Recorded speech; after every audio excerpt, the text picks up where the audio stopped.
Hey, welcome back everyone to the Black Brain Trust. This is episode 206, Black Cultural Intelligence, and we're going to be discussing countering workplace racism in a fourth industrialized society. Please hit the like button as you come in. Share if possible. Actually, share it as you see fit. And the document and description beneath the video for you to follow along with. And we'll get started. Complex, what's going on, brother? Simply Yada, how are you doing? Man of Tomorrow, MOT. What's the deal? If you want to get on the panel, the link should be in your email.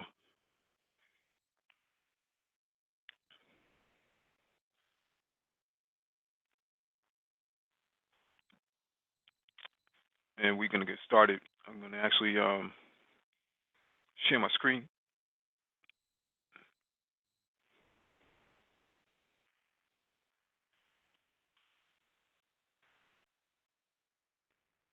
Actually, yeah, let me share my screen.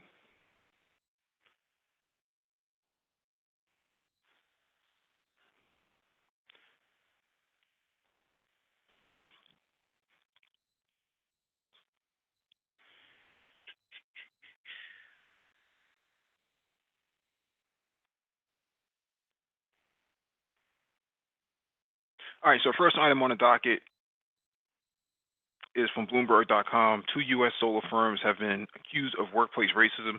We discussed this last week, but I'm going to just reiterate the first couple of paragraphs. Two residential solar companies have now been accused in separate lawsuits of discriminating against African American employees in warehouses. Six former employees of New Jersey-based Momentum Solar sued the company Monday in federal court, saying it fostered a work environment permeated with vile racism. Last year, a former employee of Vivint Solar, one of the country's largest residential solar panel installers, said in a lawsuit that he faced racial harassment at a warehouse in Sacramento, California. In both suits, workers said they were subjected to racial epithets and harassment. Among many examples alleged in the complaint against Momentum, employees said supervisors used the N word. The suit against Vivint, filed in California Superior Court, said white employees cordoned off their desks with cardboard boxes with a sign saying "white only." A lawyer for Momentum said in a statement that the suit was filed by disgruntled former employees and that the allegations had no basis in law or fact. Vivint Chief Executive Officer David Bywater said last year that he was deeply disturbed by the suit and that the company has a zero tolerance policy for racial discrimination and harassment. So, why I'm discussing this or why we're having this hangout tonight is that it's important that people understand how racism plays a role in the fourth industrialized industries in society going forward. Just because things become digital doesn't mean that the racism stops. So you have to be aware. So cultural intelligence discusses the awareness piece. So let me further get into this.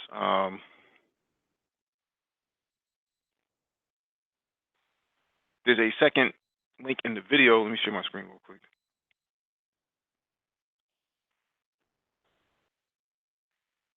The second item on the docket actually refers to a Senegalese African who came to Canada looking for work and got into the one of the fourth industrialized companies and was met with lots of resistance in terms of racism. Basically, told him to go back to his own country as a black man. He's called a nigger and all types of things. So what he did was he went to his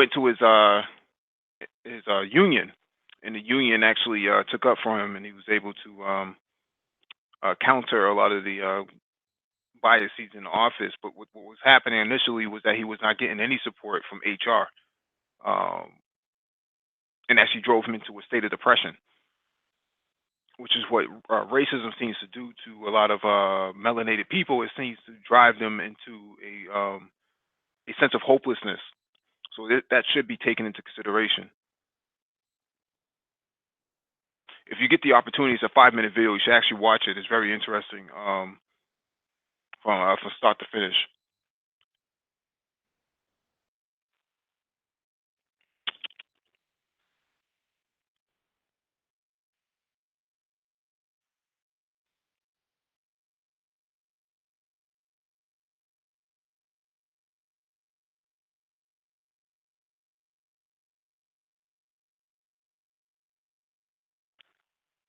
All right, let me get to the next item on the docket.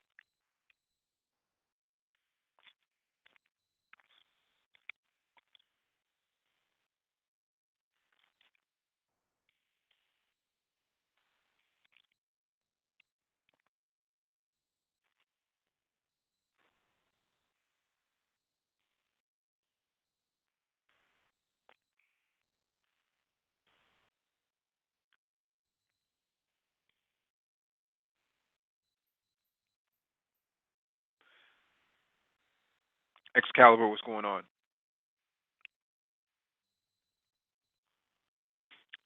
Nope, Yada, I'm not lonely up here. I'm doing my thing as usual.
I'm sorry, I was on mute. I don't even know why. I don't even know why I was on mute. My apologies.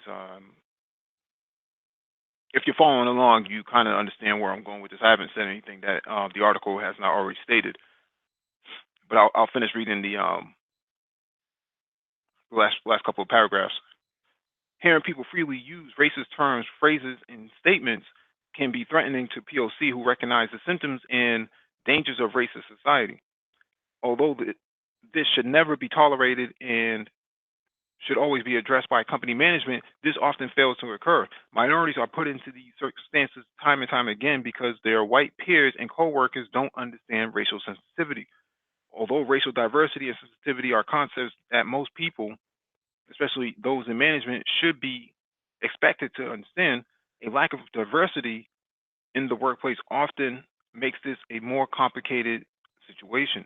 White bosses and managers are often unsure how to address racism and often take empathy with their employees who lack racial sensitivity, trusting they don't have, trusting they don't mean any harm.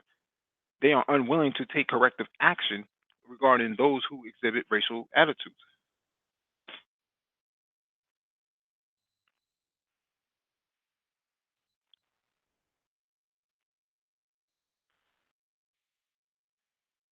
321 people 321 million people living in the U.S., 61% of the population is Caucasian.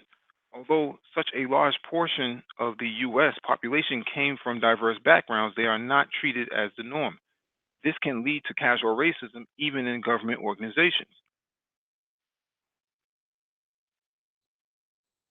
This type of social discrimination has a slew of consequences that go even so far as to affect the health of a large percentage of Americans. Without social conditioning of racial diversity, even health practitioners can unknowingly provide poor health care to their constituents. According to Duquesne University, as part of a cultural group, people learn to communicate in a way that is effective for the group. When healthcare practitioners, including nurses, do not understand those differences or use a different form of language, there is a breakdown in communication. It's no secret that racial and socioeconomic factors contribute to the lack of healthcare in certain groups. Although there is a ton of information available worldwide for anyone who has access to the internet, there are many individuals who may feel that they can't access healthcare due to their socioeconomic circumstances, education levels, as well as bigotry and racism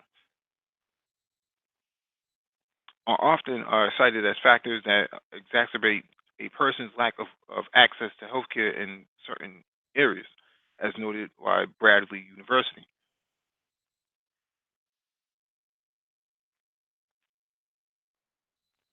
African American men are perhaps the second most vulnerable at risk group in the U.S., accounting for roughly 44% of all HIV/AIDS diagnosis among men nationwide.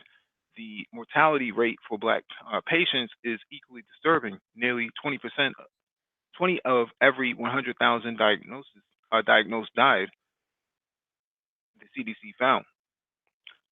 Comparatively, the death rate for white males is 2 in 100,000. An estimated 78% of African American men diagnosed with the it, disease contract it during sexual activity with other men. I don't know if that's true or not. Every person should feel safe and comfortable in their workplace. However, casual day-to-day racism makes this impossible for people of color. To avoid this, employers should attempt to hire a diverse staff that will be more aware of racial sensitivity. Even so, white employees should be educated in racial sensitivity, and they should never make the cultural insensitive comments at the workplace. Employees at businesses like UPS should feel safe, and those who make inappropriate comments should face serious consequences for their actions. Without doing so, employees may encounter casual racism. So, what's happening here is that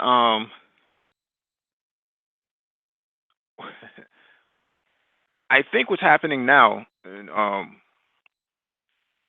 in regards to this article, is that who's in office will determine the um, political climate for your workplace environment as well. And what's happening now with these people, these victims in this article, is that it's almost being seen as prideful to actually come out and just be open with the racism now. And what happens with the black person, the victim, especially a male, is that he becomes ignored, seen as less valuable, or is seen as the problem. And because of this, they're forced to go to very drastic measures to actually counter the racism. Thalia, what's going on? How are you doing? Long time no speak. Um, and because of this, this is, you know, it makes the workplace very uncomfortable. So we have to come up with different measures in this hangout to actually address this. Let me get to the next article.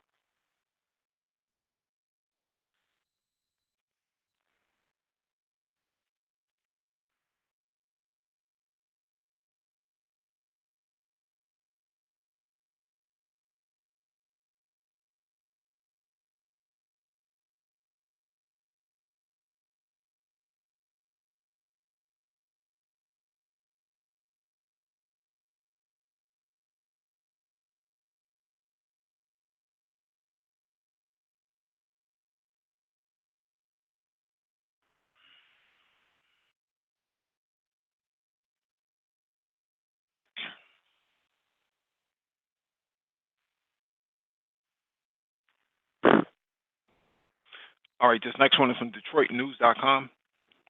Ohio workplace classes after racism at GM plant. Ohio officials will spend 2 days leading civil rights training at a General Motors plant where there have been repeated incidents of racial harassment. All 1,700 workers at GM's transmission plant in Toledo will be required to attend one of these sessions on Thursday or Friday. A group of GM workers are suing the company, saying it hasn't done enough to stop harassment that includes nooses, racist taunts, and graffiti. Workers say it has gone on for several years. The state's attorney general's office says it offered in January to help the automaker, and that GM quickly accepted. The office says it frequently conducts presentations on workplace laws. GM has said it has no tolerance for racist behavior, and that it's taking steps to drive it out of the workplace. So, what happened at GM about last year, and I think this the previous article touched on this, was that you had white males putting nooses up in the facility, harassing the black employees,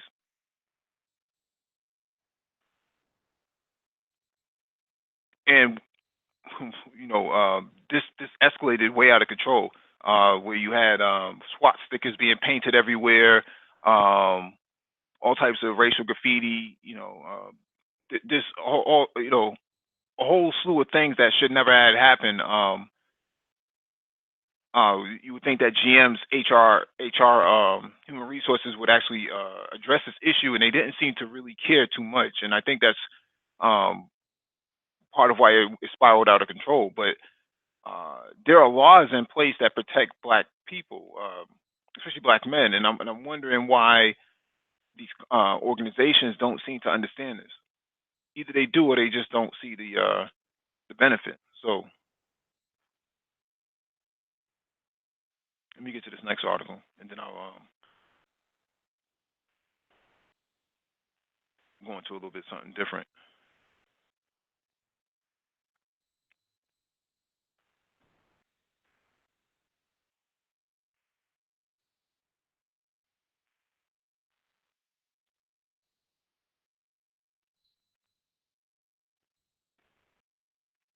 All right, this next one is from colorlines.com.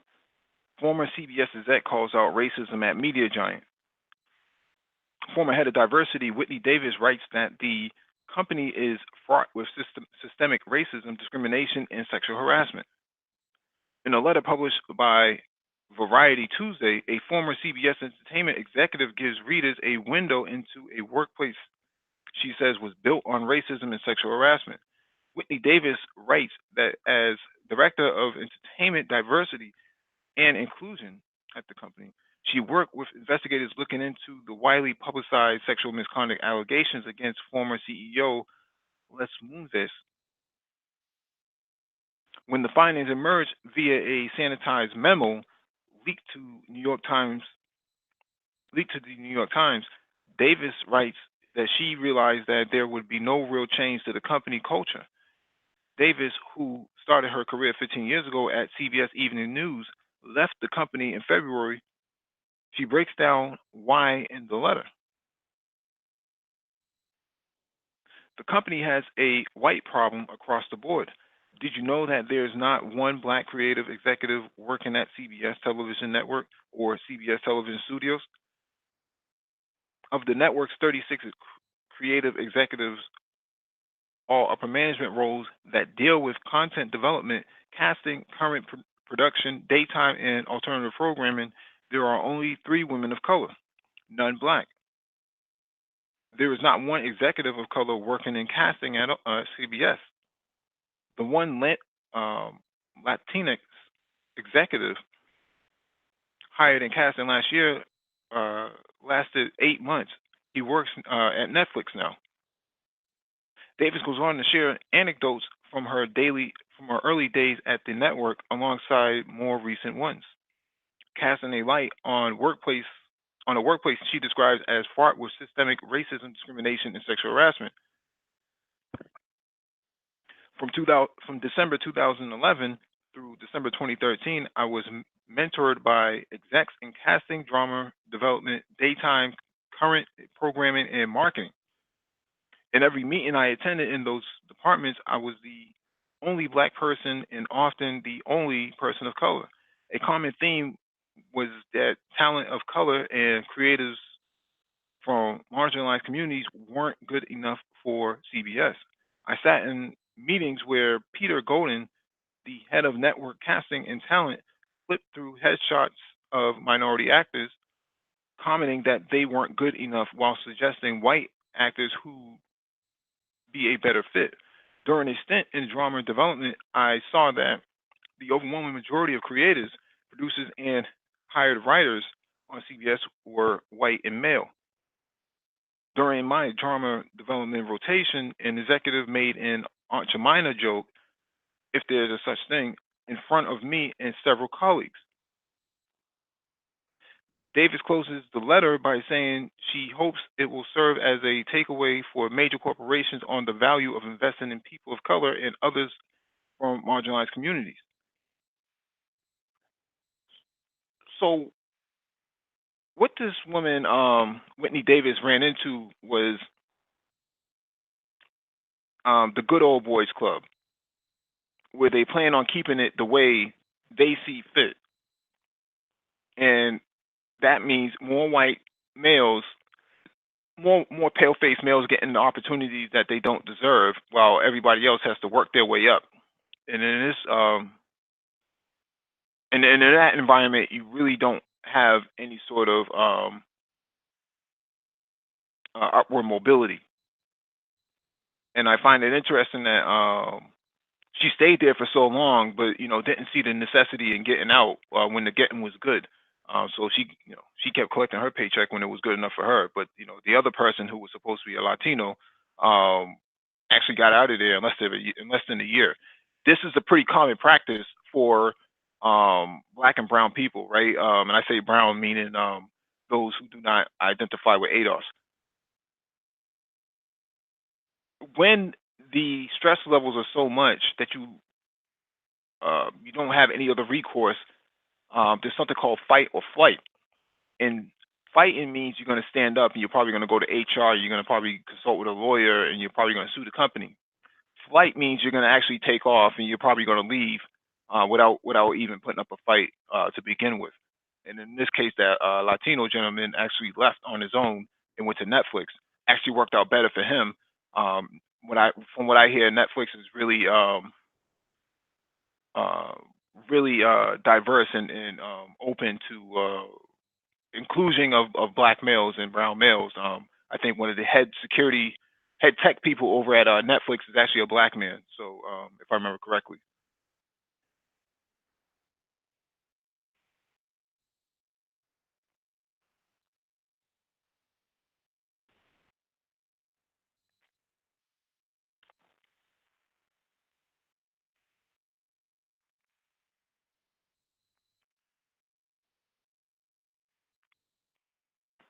All right, let me get to this next one.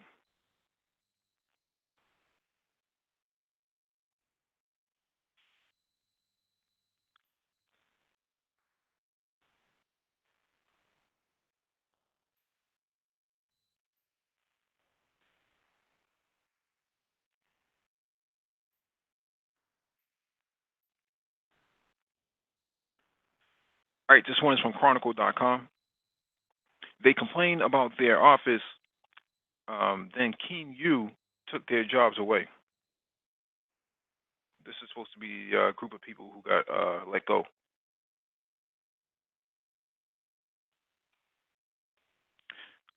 Heather E. Connors got good news in December because Keene University values its general education faculty. A letter from the provost said any lecturer who returned in the fall would get a pay bump, including her. But in March, another letter arrived, this time bearing bad news. The, pro- the provost would not be recommending Connors, who teaches writing, for reappointment. In fact, 10 of the department's 18 lecturers would not be recommended for reappointment, even though all 18 received the same letter that Connors did in December, said James A. Castellone, president of the New Jersey University Faculty Union.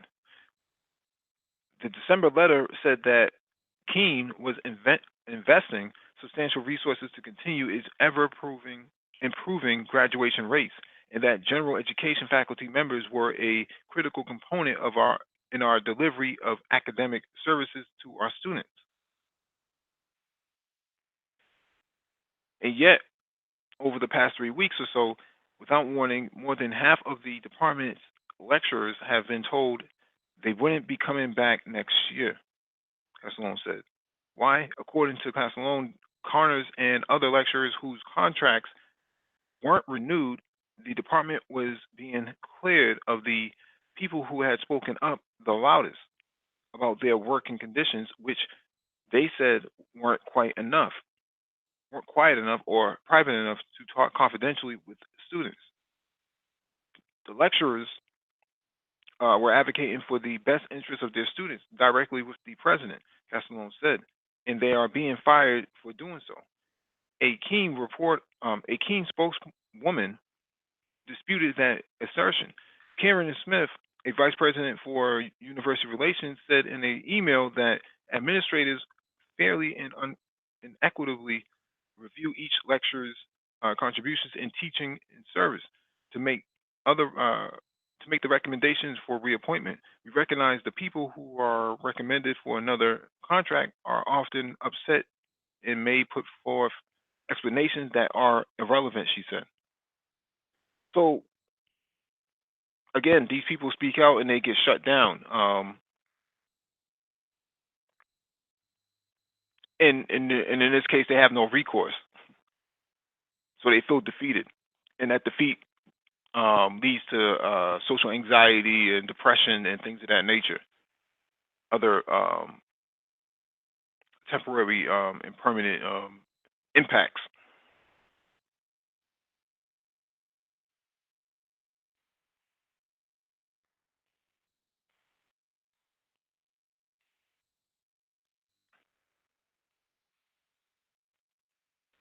All right, let me get to this next article.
All right, so this next one is from Vox.com.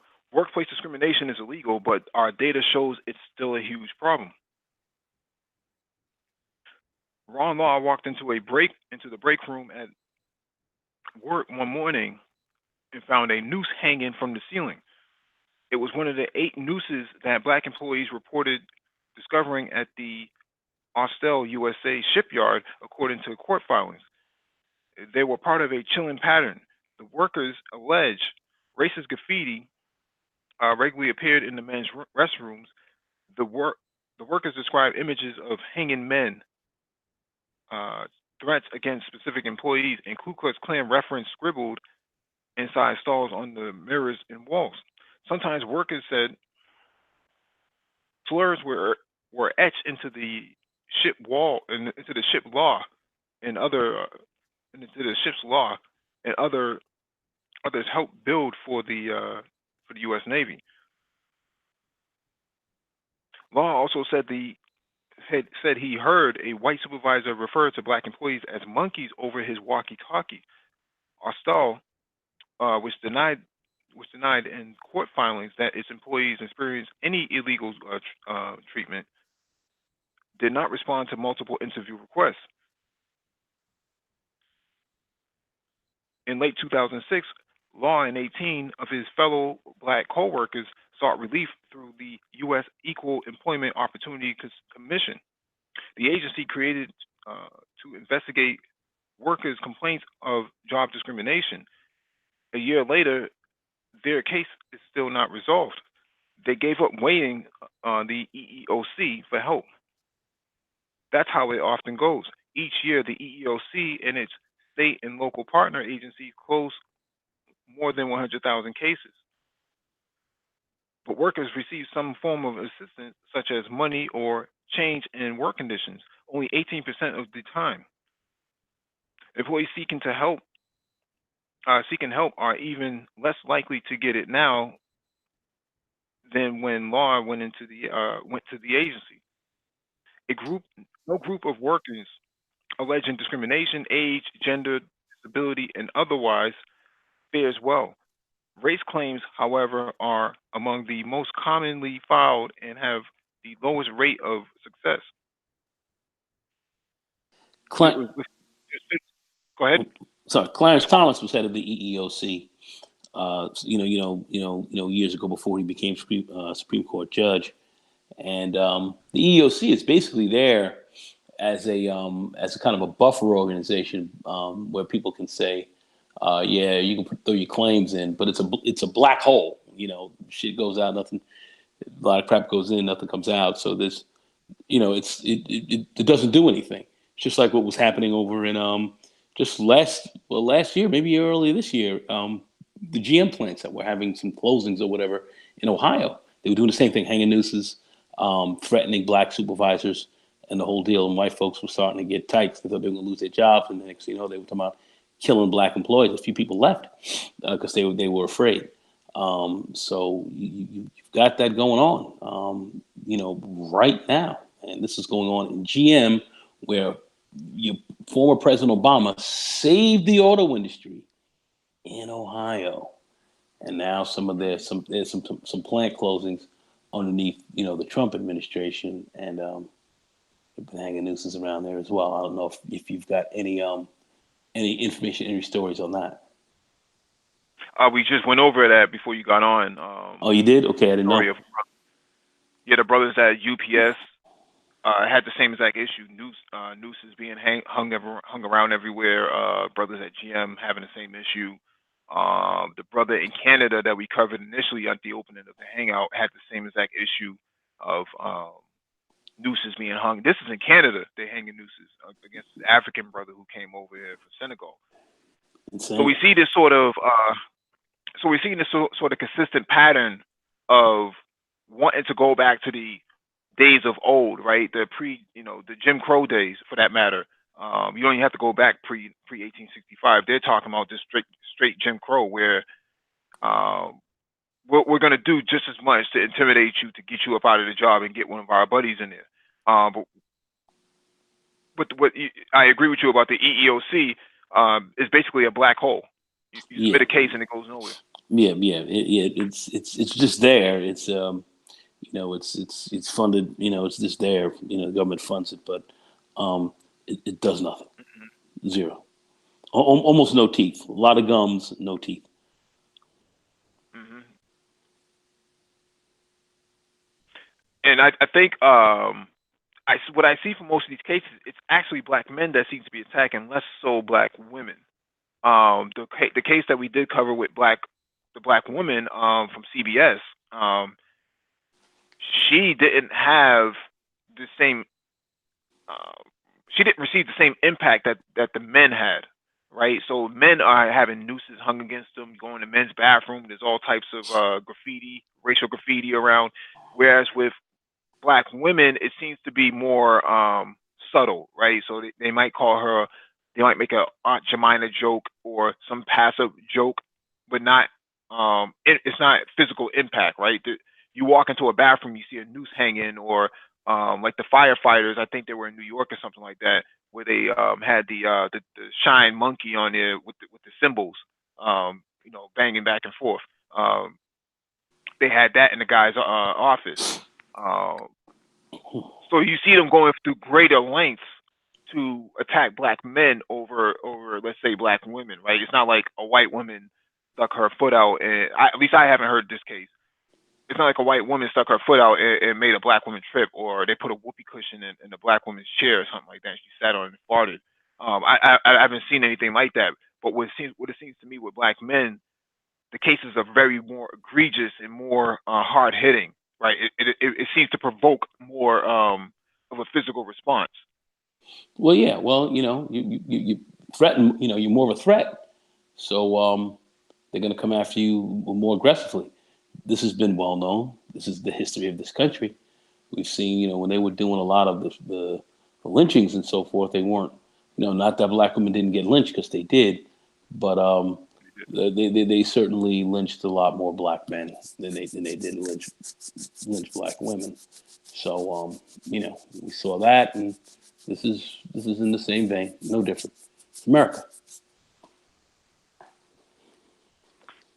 All right, let me read this one paragraph from the article.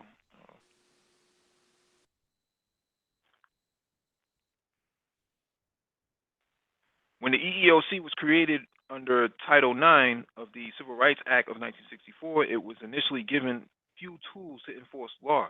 It could investigate complaints, try to mediate between companies and employees, and recommend cases to the U.S. Attorney General for litigation, but it couldn't sue or issue cease and desist orders. If an employer didn't want to follow the law, there was little the agency could do about it.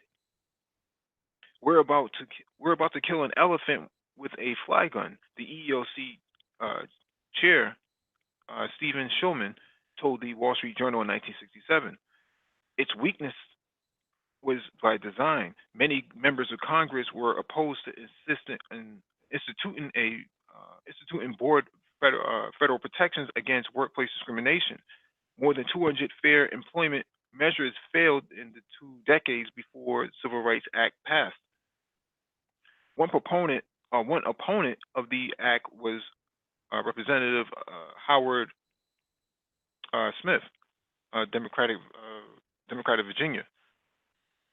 2 days before the act passed, he inserted sex discrimination into the protections afforded by Title IX, but not for benevolent reasons. A supportive Democratic colleague, Representative George Andrews of Alabama, explained the logic. Unless this amendment is adopted, Andrews said on the House floor, the white women of this country would be drastically discriminated against in favor of a Negro woman. Uh, Another provision made it a criminal offense for the EEOC to reveal the identities of employers accused of discrimination. This restriction remains to this day. In 1972, though, the EEOC won the power to litigate against employers. At the same time, schools and state and local governments lost their exemption from Title IX, giving coverage to 10 million more workers. Separate laws granted protections against discrimination based on age and disability. While the EEOC's responsibilities grew, its staffing dropped. Today, workers must wait 2 to 3 months for an appointment to file a complaint. The share of EEOC cases in which workers got relief fell about 19% in 2007 to about 13% in 2017.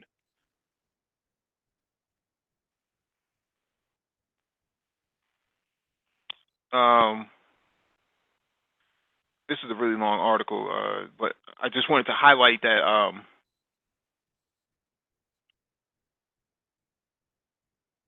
I just want to highlight the circumstances in these cases. It's actually a really good article that you all should read on your own. If you thought the EEOC was going to help you, you're in for a rude awakening.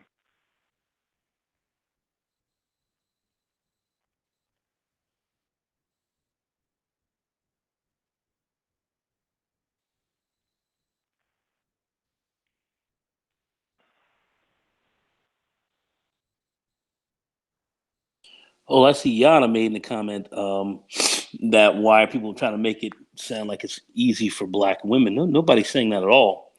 What we're saying is that looks like the more violent and aggressive types of threats are coming more towards black men, and that's coming more from white men. So that's really what we're really talking about. It's not that black women don't get harassed or run into racism. We're just saying it from a more violent or threats of violence per se move against black men, and that's been true historically. Study your history, look at it. I don't think you should have an issue with it. So read up and study history a little bit. I think you might that might edify you as well. I just want to say that.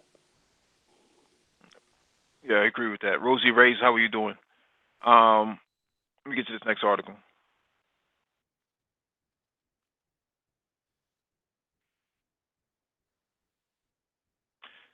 All right, this one is from DC Policy Center, battling racial discrimination in the workplace. On the surface, DC's economy is thriving, but this is not the case for all these residents. DC is among the most racially segregated cities in the country, which could be one reason why so much of the prosperity in the Northwest never seems to make it to the Southeast. Housing, education, and job opportunities are concentrated in different corners of the city and across the metropolitan region.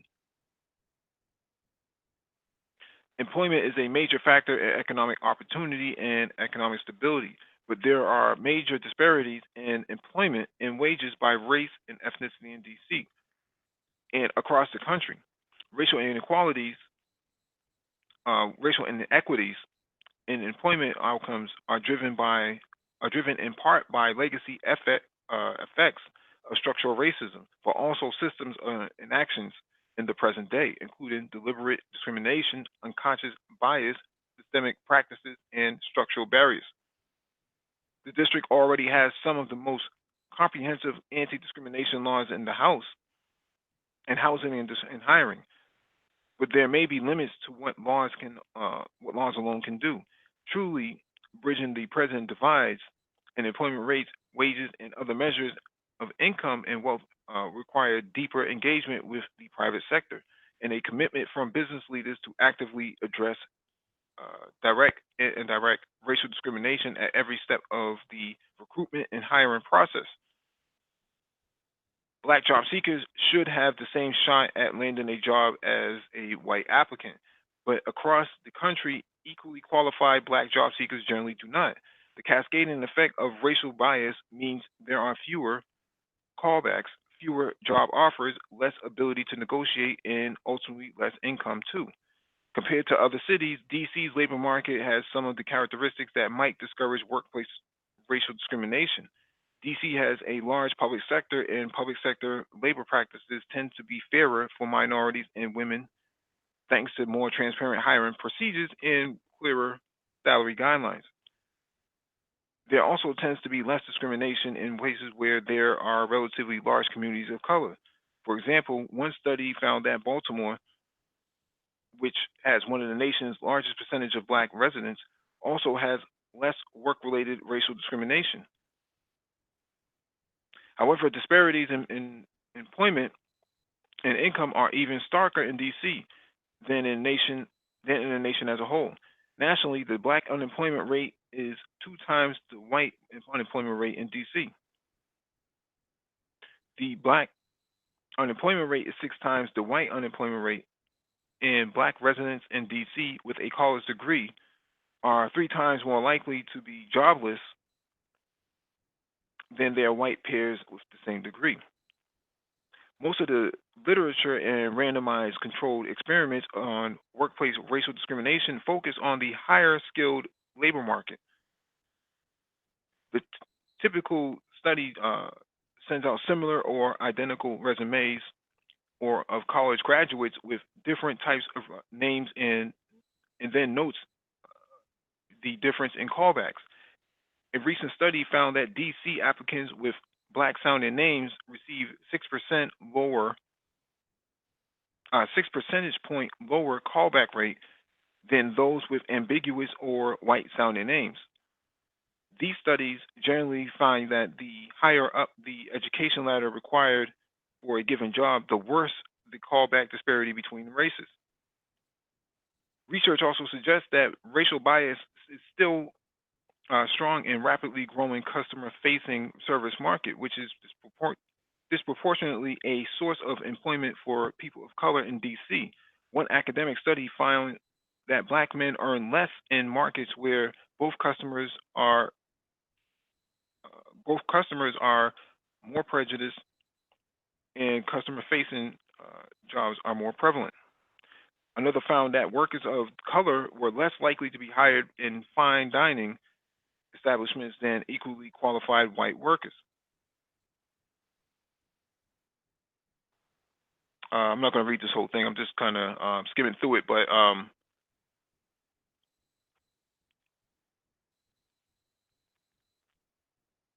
what's your thoughts on this? Undergoing based on what we've read so far, battle of racial discrimination in the workplace. Well, it's a battle that's going to be ongoing. You're going to be fighting that forever as long as you're dealing with this white. You're going to be dealing with that. That's for damn sure. Um, I think a large part of our issue could also be helped by us, of course, creating our own jobs and doing a lot more and employing ourselves. That would certainly go down. But this is a battle that we're definitely going to have to continue to fight because not everyone's going to be able to work for a black company. So if you work for white companies, there's going to be some level of discrimination. So it's a battle you're still going to have to fight, but you're never going to end the negative feelings from white people in this country. History is just too steeped um, in in blood and savagery for that to end. And there is a economic component to the racial issue, as we know. They're going to try to hire their own and do better economically than others. So it's a competition piece, and we're gonna it's something you're always going to face. So keep the battle, keep the fight, continue to press, but that's not going anywhere. It's not going to stop. You just have to be vigilant and consistently, report it and fight against it when you see it. But we also need to be very mindful of helping to create our own positions, our own jobs, and that will help bring a lot of that down as well. Hey, Dollar Will, what's going on? If you want to jump on the panel, I did send you the link, so you're welcome to jump on. Yeah, I have a different approach to this. Is that you have a CEO of a company like IBM, right? Jenny Romick, and she talked about this at the World Economic Forum that she wanted more diversity in IBM. The problem is that when you have these sub C level um, employees that don't really have any control and stake in the company, and they're the ones discriminating, they're not really looking out for the best interest of the company. They're kind of just trying to fulfill their own personal biases that they brought from home. Um, I think that this is really impactful to the company more so than it's actually a benefit.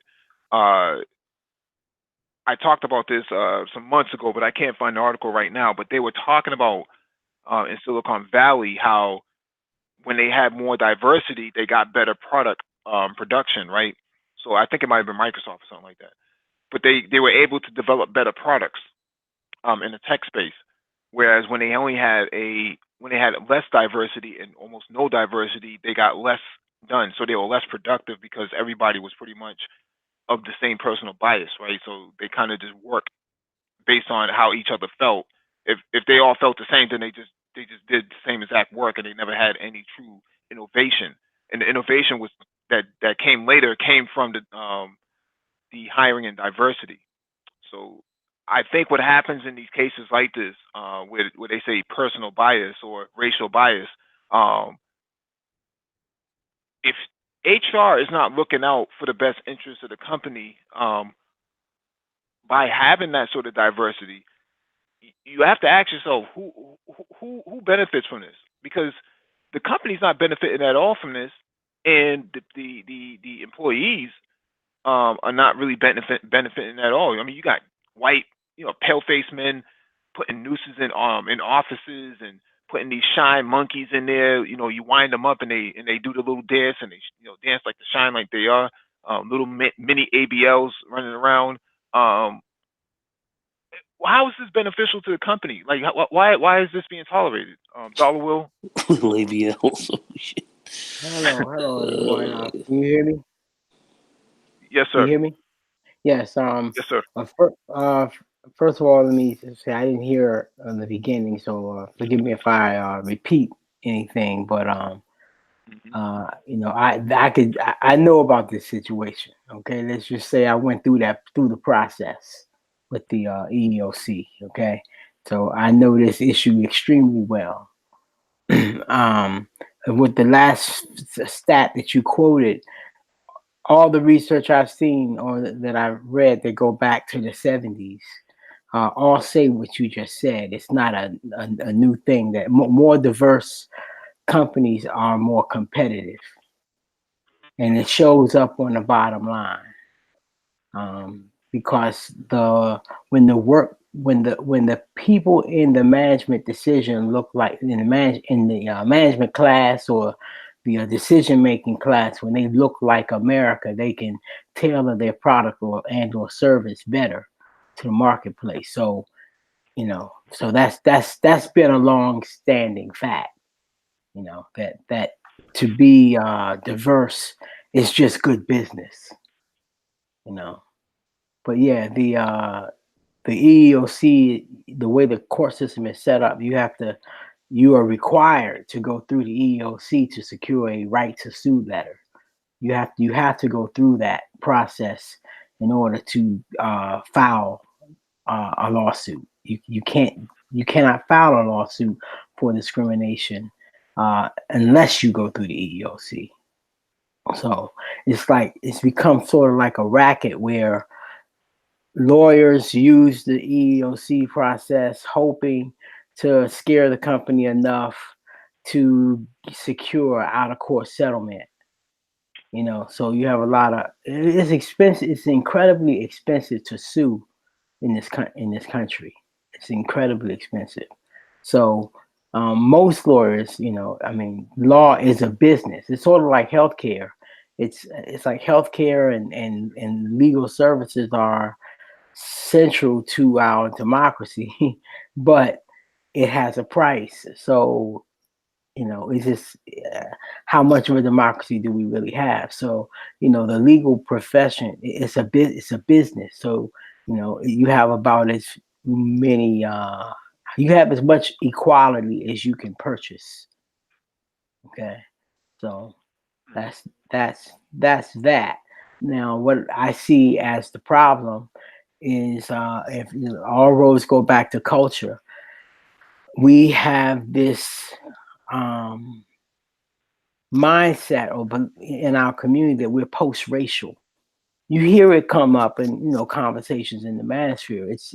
People think that, folks are just complaining and whining and racism doesn't exist anymore. And so when you go on the job, if you come on the job with that mindset, you're a prime target to be discriminated against, because in order to defeat it, you have to be vigilant at keeping records. So you can't. There's no time in the game for you to be in denial. You have to, on day one, already know that racism is just a fact. That's to even give yourself a fighting chance. Not that it's going to be hard even after that. But if you don't walk in the door already knowing that that's just the standard, then you don't have a shot. So because it's going to be hard to keep the gap. You need to maintain the records, and you need to have other people also building, taking notes to be able to corroborate what's happening to you and things that you experience. Because some things are not written, some things are have to be witnessed. So you have to be. We almost need to be, we need to be so on point that we've already been prepared, that we walk in the door acting like we've been in 100-year or more, over a 100-year struggle. I mean, the fact that we don't walk in the door with that mindset, speaks to a certain, delusional state that we're in. We're just like, we're blue pill as a race in America. And so we don't come in the door prepared for struggle, for battle, and a lot of us are fearful even after that. So that's why the problems persist, because honestly, we're not in the fight. And it's hard to get sympathy from the community if they find out, oh, you make how much money? Oh, well, you make $120,000, $150,000. What are you complaining about? Mm-hmm. And so it's like, so the community is willing to, has the opinion that you should just suck it up and take it. What are you complaining about?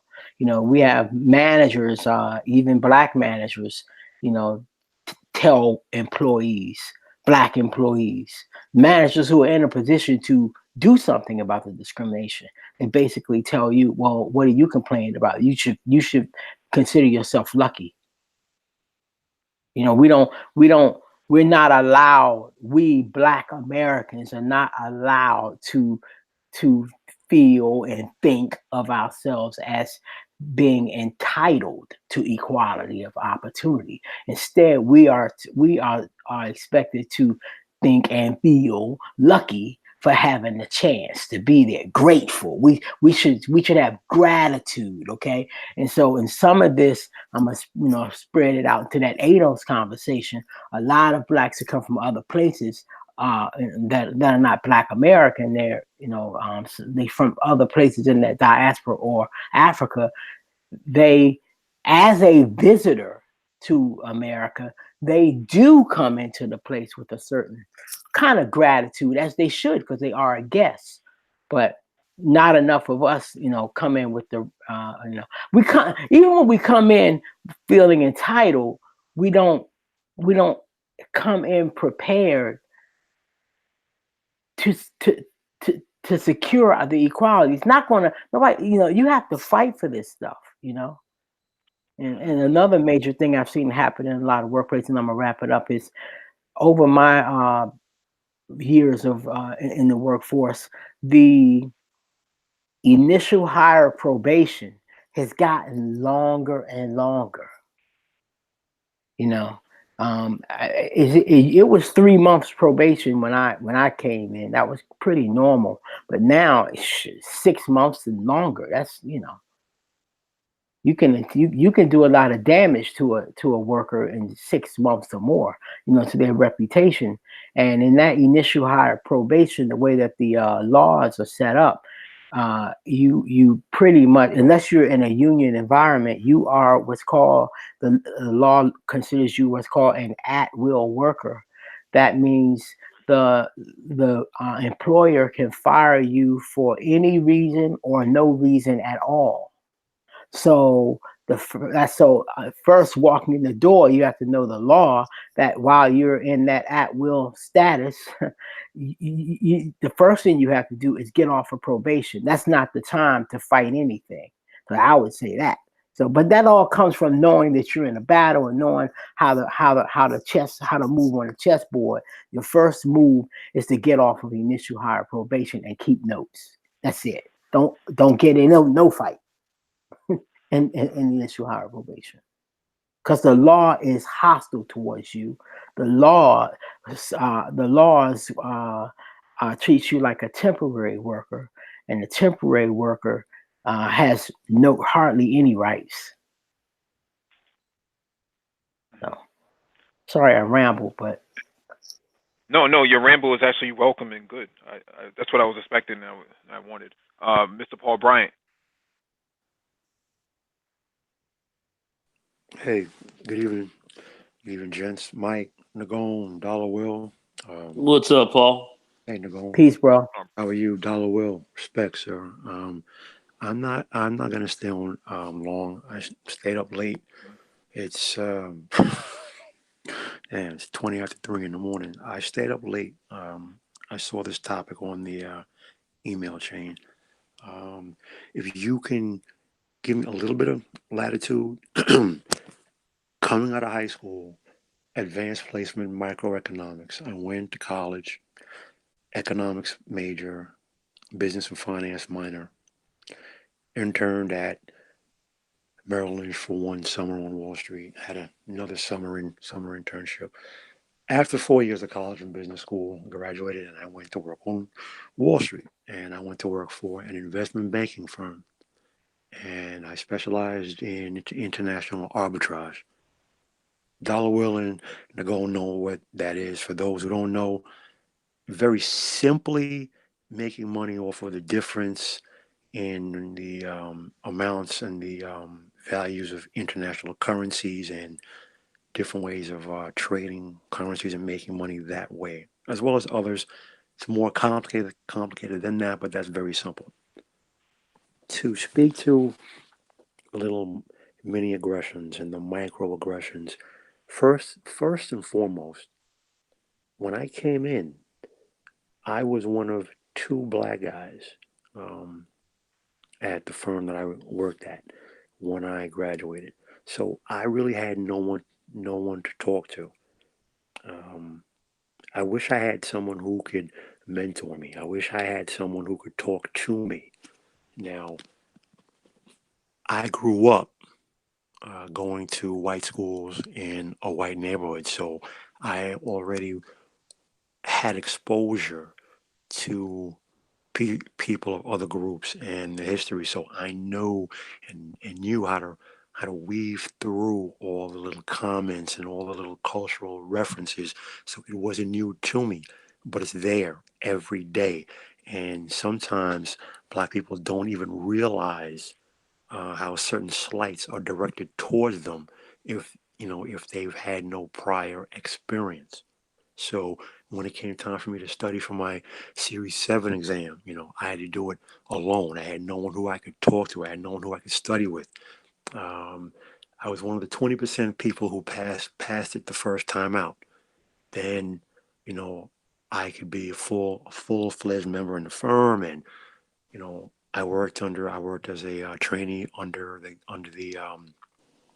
managing director who I worked for. Hey, So hey, Paul, yes, yes, I go wanted ahead. to ask you, Mhm. uh, how did you study for your 7? Did you just take all the practice exams on your own until you got 90s, and then you went on to the next section? And then I remember chapter 12, FRB rules, was like one of the most savage. And then you went to chapter 13, finished that up, and then then you took your green light and all that. Did you do all that by yourself? Because that's basically what I did. Wow. No, luckily, the firm that I worked for had a little training program where you you had a choice. You could either study at home on your own all day, or you could come into the office, and a group of you, they had a boardroom set up, and you had someone who kind of guided us through the practice sessions. We did this study exams. We had that. If I don't know if you had it when you started, because you're a little bit older than I am. That checker book, STS or STC, whatever.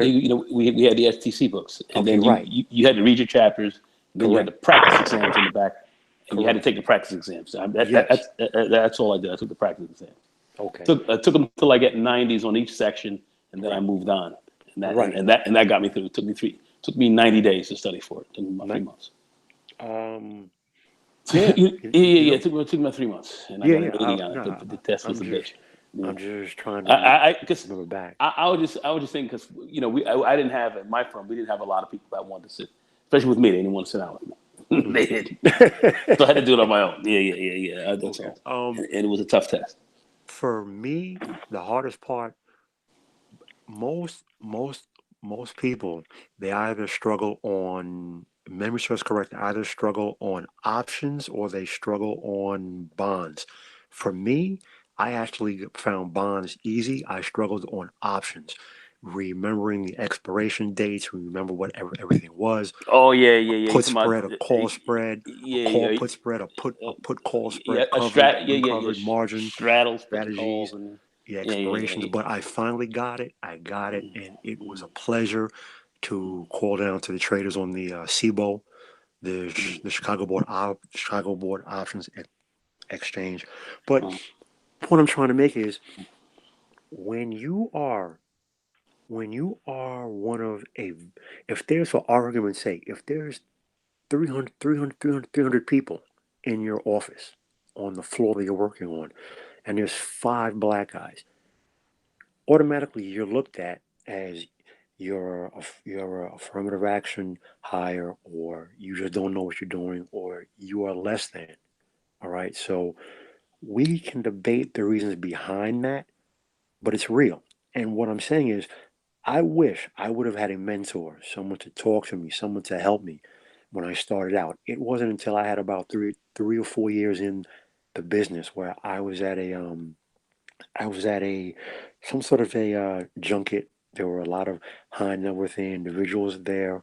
Um, that brother from Merrill Lynch, I think it was Merrill Lynch, Jet, I think is his last name, the guy who was the personal broker for the Crown Prince of Saudi Arabia. At that time, he was the yeah. prince. Um, he was king. He was King Faisal's son. He was the one who ran the family's money and the kingdom's money, and he's the king who just died. He's Mohammed bin Salman's uncle who just passed. Anyway, he was there, and so I met someone there, and he told me some ins and outs. And one of the things that he told me was, said, "Listen, understand something. You are looked upon as if you are expected to fail. You are expected that you don't know what you're doing, that basically you don't belong here. Why are you here?" So he said, from talking to you, I can hear that. He asked me, did you go to white schools growing up? Because I hear the way you talk and your manner of speech and your cultural references. I said, yes. He said, well, good. You have an advantage, but understand something. You are in a difficult position. My advice to you, understand prejudice is there. It's going nowhere. It's probably never going to go away. All right? Don't fight that fight. The fight you need to fight, focus on you, focus on what you need to learn. Basically, you have to outproduce everyone else around you. It's a raw deal, it's effed up, but that's the deal that you have. All right? So when you outproduce, okay, you and make yourself an asset. Once you put money on the table, nothing else matters. Nothing else matters. And I took that and I ran with it. And he also told me that, you know, focus on yourself, because if you want to fight the fight that you want to change things and you want to get rid of prejudice, I'm telling you right now, you're fighting a losing battle. But what you can do, try to be a mentor. Understand that you didn't have one, but I'm talking to you now. Try to mentor any black person, male or female. Don't get caught up in the gender divide. Any black man or woman who has the mind and who wants to come into any corporate field or any business field, mentor them, educate them, and spread that knowledge that way. That's your way to fight that fight.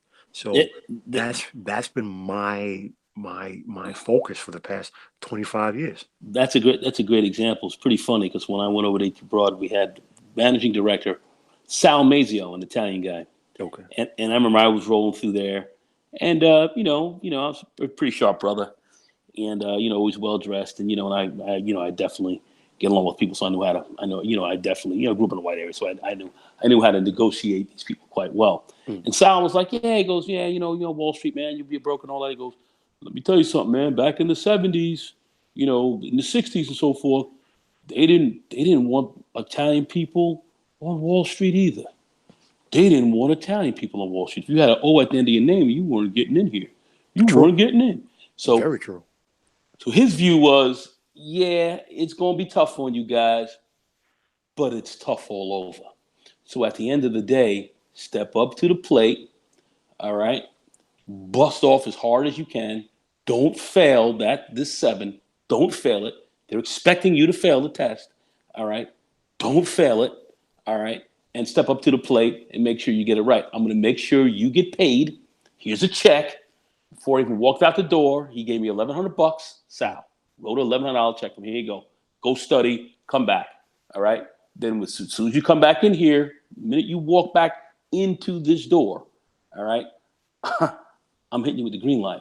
And if you don't pass the green light, you're gonna have a problem. So I was like, oh shit. So the pressure was on me. So I came from more of a biology background, that kind of thing. Mm-hmm. I wasn't really a big finance guy, but I had to become one.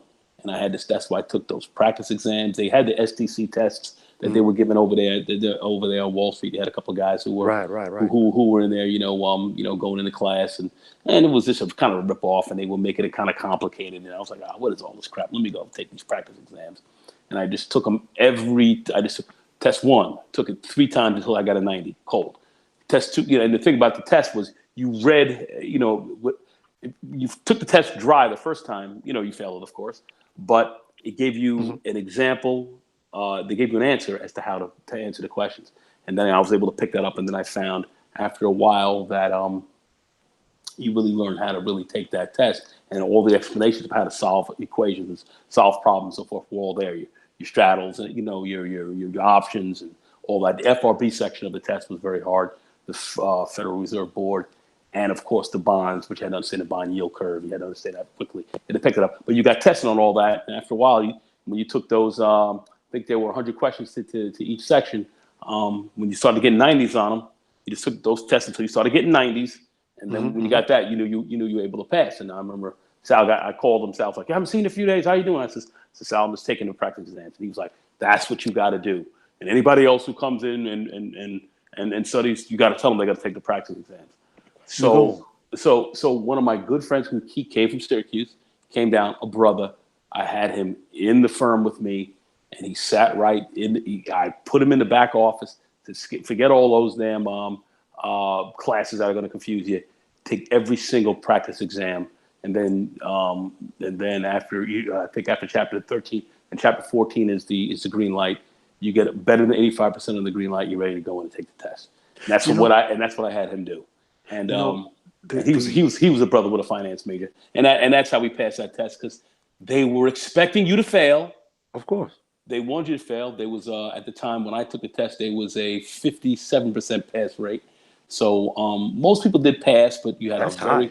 You had because people were getting better at taking the test, but you had a lot of people who were failing it, and if you didn't take those practice exams, you were toast. Oh, there's no way you'll pass it if you don't.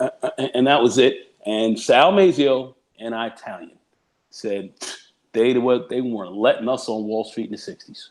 So if you think I'm gonna sit here and feel bad about you brothers, it ain't happening. All right, this is how it is. So get in here and take this test because they're expecting you to fail. That was the pressure I had on me to come in. And I thought if I failed that test, I think I was done. I think I was toast.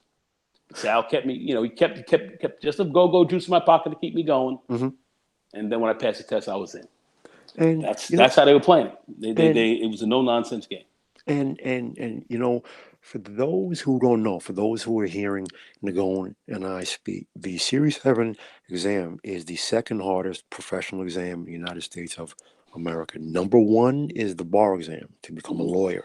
Number two is general insurance is very hard, and also that CPA. I actually had that one. That CPA test is a tough one as well. I was going to say the Series 7 and the CPA exam are actually tied for number two.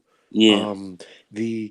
That insurance exam, I took the insurance exam, and I also had my CFA, and I had my CFA. I went to take the CFP, but I didn't finish it. But the LUTC license and everything else like that, you have to get with general insurance. Because my father was a general insurance broker, where he was like a small. He could underwrite any policy at that. He just wasn't selling trips. He could underwrite his own policy. He's like a mini Allstate, had his own firm. So that was a tough test as well. Just like your general securities license. Tough. Mm-hmm. The managing director who I worked for, we had to take a trip to Hong Kong to see one of his clients, one of the firm's clients. This was in the mid '90s, before the handover. So first trip to Hong Kong, and we're on the trip, having a great time, amazing time, and he asked me, he said, "Listen, Paulie, what do you want out of life?" I said, "Huh? What do you mean?" He said, "What do you want out of life?" So I'm like, "Well, I want a fast car, I want a big house, I want a fat bank account, I want to see the world." He said, "All right, great. Listen, anything you want in life, go and get it. All right?" Because he said, "Listen, I understand. Listen, you're black. I get it. I know it. But you have the ability within you to create your world around you. Now, either you can focus on the prejudice and all the roadblocks and stumbling blocks that are there in front of you. They're there. I'd be lying to you if I told you they're not there. We don't live in a colorblind society. That is a myth.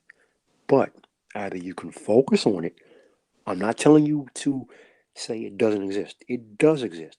But recognize it, acknowledge it, and get on with doing what you have to do to get around it.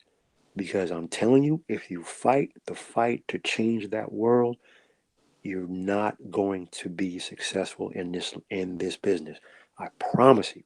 But if you focus on being successful yourself, then you will be able to put yourself in the position where you can help others by being an example, one, and by mentoring them, two. And again, that's the position that I took. So anyone who is interested in business and finance, I talk to them, I mentor them. I said, "Listen, that's what I did for years." People ask me, "Well, why did you leave?" I left because I got bored with it. I need challenges. I got tired of making other people money. I wanted to make myself money and have my own businesses. So that's what I did.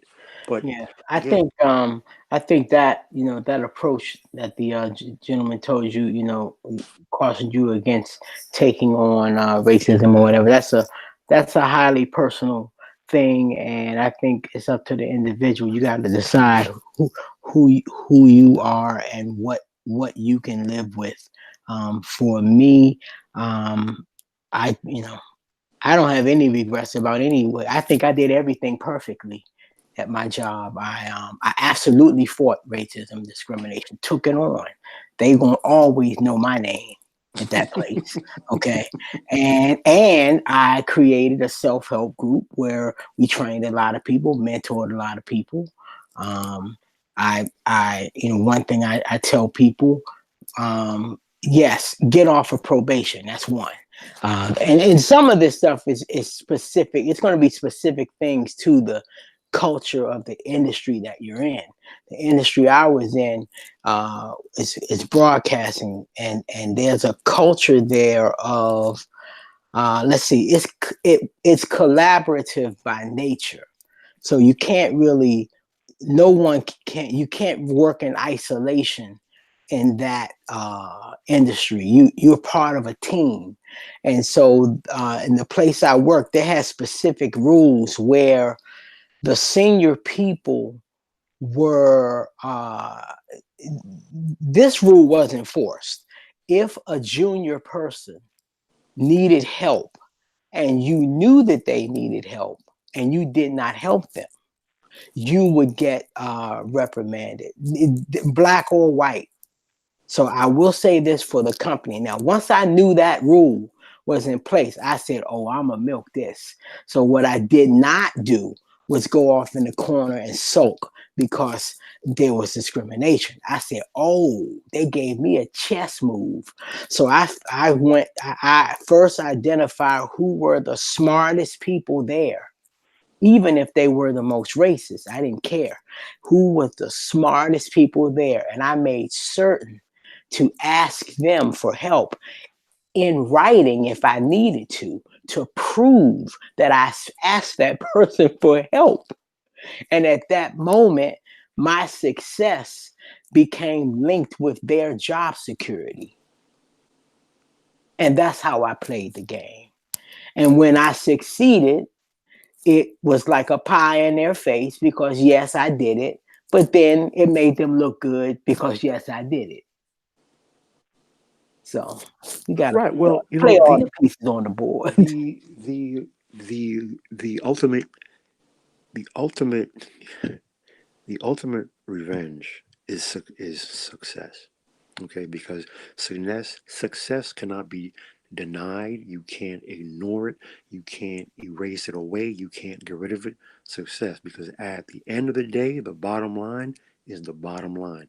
And if you are putting money on the table, all right, I've been in meetings where there were people who hate each other. They're shouting at each other, F you, screw you, I can't stand your this, and I hope your wife dies, and I hope your kids burn. When the contract gets put on the table, they stop, they look at it, they read it over, they shake hands and say, it's going to be a pleasure doing business with you. Because at the end of the day, the bottom line is the bottom line. I will absolutely second, third, and fourth, fifth that, because I mean, you guys see my personality. You know, I can be pretty frank and direct, and maybe even hurt some feelings. But being competent gave me latitude that I would not have had otherwise. And so, yeah, you got to be competent, like you said. You know, I was taking manuals home and all of that. Again, I knew when I walked in the door that the only way I was going to survive that place, if I had to somehow get up in the top 10% of the best workers there, that was my goal. I mean, I saw it. I knew I wasn't going to make it otherwise. Yeah. So you have to do that, so that when it's time for you to fight, or if you are a fighter, you choose if it's in you to be the social justice warrior, and it's in me. So that's an extra burden. You can't be naive now. You can't come in there making this trouble and then come to work late. No. You're gonna have to be almost perfect. Well, Well, I just want to say this. People that don't even that you may think that wish you were not there. You have to your performance has to be so stellar that their complaint about you is never professional. Well, the thing about it is, it comes down to making the money, and I found in my firm especially, if you became because I became one of the top account openers, you had to open up 50 accounts ultimately to really go on your own and kind of really start to run your own book, and that's where your money really was. And Yeah, I was going general because I was doing more of the retail side of the game. Yeah, I was going. I was going general. Oh, I just want to finish up, fam. That's cool, baby. Let me finish up. No, I just And want to. then, I just want to say this one sentence. So I was going general because not everyone worked in a cut and dry industry like finance, where that's the bacon. But okay, all right, that's all I was trying to say. but like I said, open up 50 accounts. You had to really hit it. You had to really bang it out. And I was one of the top account openers. So bang zoom, I had to become of the best in there. So I had to be of the best, and that's how that went down. And I remember I was looking at some of these other they had Wall Street was the big movie at the time, and we were all supposed to be watching that. That was supposed to be the coolest thing on earth. So Blue we were Horseshoe likes Endicott Steel. like Endicott Steel. So we were watching all that, and we were kind of laughing about that stuff as well. But at the end of the day, you had to be a big account opener. I remember talking to David Geffen on the phone and real players, that we were getting in there with it. It was heady days, and we were hitting some big. Oh boy, we were coming off it. It was a lot of fun, but at the end of the day, you had to produce the numbers. It came down to that. And at the end of the day, you could be black as that, your cell phone. But if you were clocking the dollars, you were in. And that's ultimately what it came down to. What I saw more than anything else was they wanted to have barriers for blacks coming in because they knew that once you got in there and you really learned the game and started getting live, you were going to start making that big money. So the name of the game was Don't There Let you You. go. Because once you got up in there and you started banging and you started taking down 40, 50, 60, 70, 80, 100 G's a month, cashing a check of 75 G's 4 days before Christmas. Major, You're happy area, very happy. major game, crazier than ever. Popping like that. Banging like that. Folks did not want you to do that. They didn't want you to do that. But that's what they were trying to stop you from doing. If I can add to what Nagone just said, unlike a unlike a unlike a traditional form of employment where you have a union backing you, when you are in a traditional corporate work environment, you have no backing, right? You don't have a union. You have no support. You have no one who you can run to. HR, right? HR is supposed to protect the workers, and that's for someone where you can go to, and they're gonna have your back. That's BS. HR works for the firm. So what the hell makes you think that HR has your back? They don't have your back. So who do you have to turn to? So what I'm trying to say is, when you are in a corporate environment, okay, and you are black and you have problems and you're experiencing forms of aggression and harassment. No, not so much harassment, aggression, microaggressions, and prejudice that are not out and out harassment. You feel such immense pressure because how do you retaliate? You're a man. You want to come back, but you can't because you literally may lose your job. They say you're fired. You're done. You have no recourse. Now, EEOC and suing the firm and everything else sounds great, but in that second, you're like, well, now there's that whole mountain that I now have to climb. But in the meantime, I'm out of a job. So in a traditional corporate environment, it makes things very difficult. So every day you walk in the door feeling this immense pressure on your shoulders every day. And that is before we're even talking about you have to produce.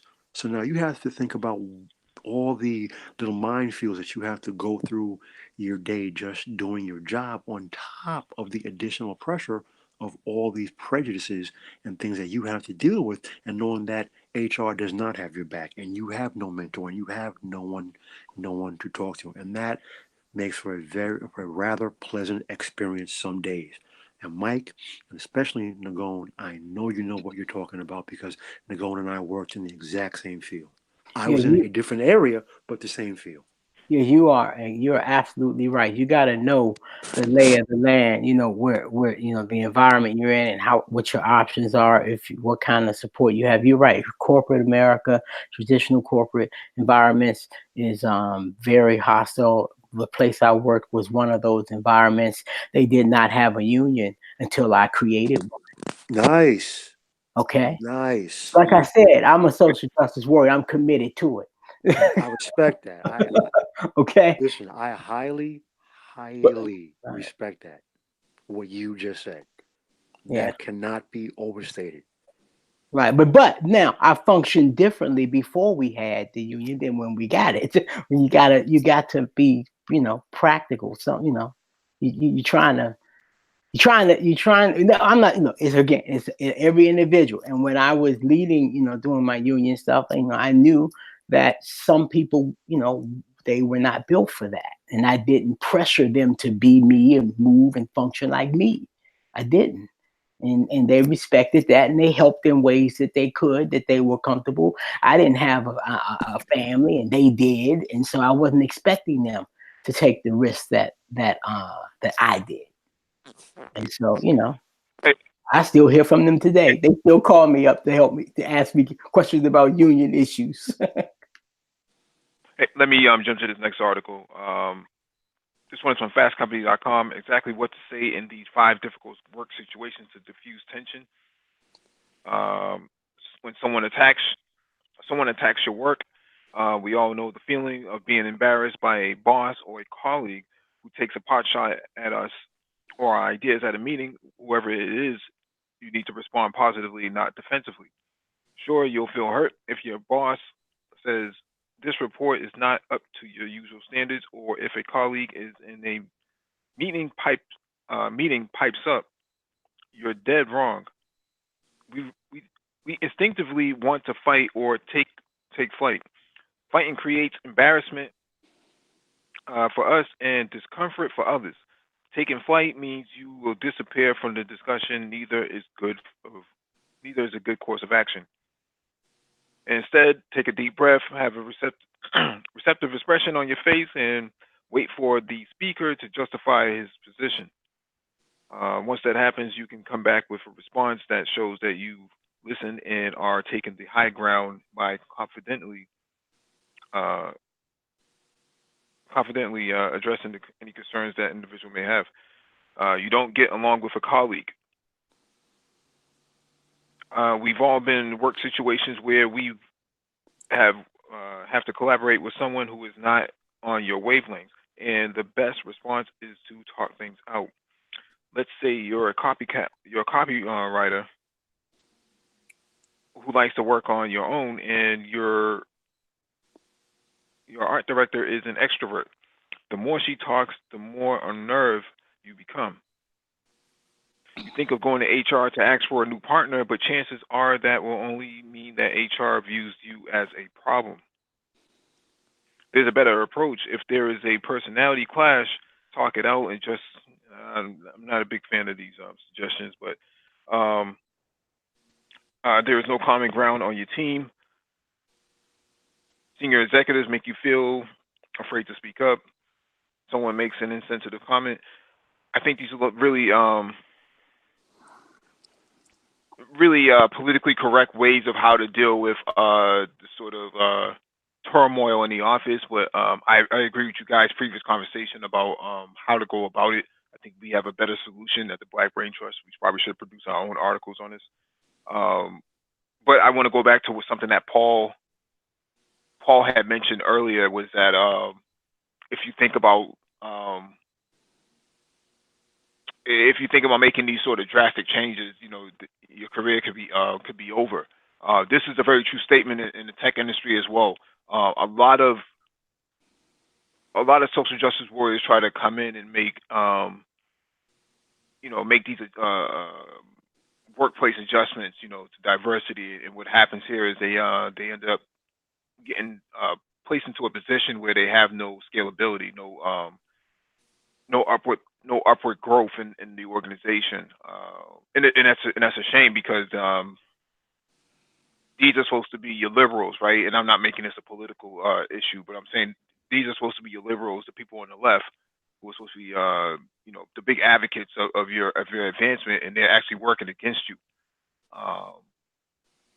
So I agree with Paul's experience and Nicole's experience, that you need a mentor to actually navigate through these things, because I talked about this before in the Hangouts, that I know we talked about the Budweiser facility in Connecticut, and that brother Omar Thornton, who went to HR several times and got shooed away, basically told to get lost, and he came back to work with a firearm, and he ended up taking those guys out who were harassing him, and he ended up taking himself out in the end as a consequence.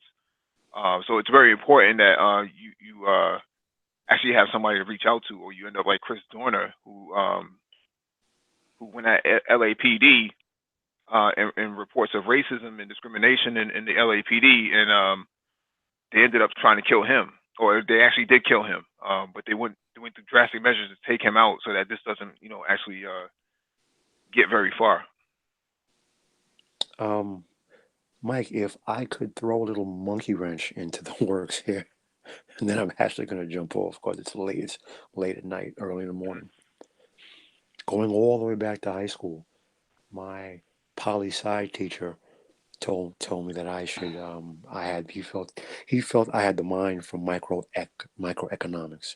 It was an advanced placement course, which means that you got high school credits, you get college credits in high school, and that it's by recommendation only.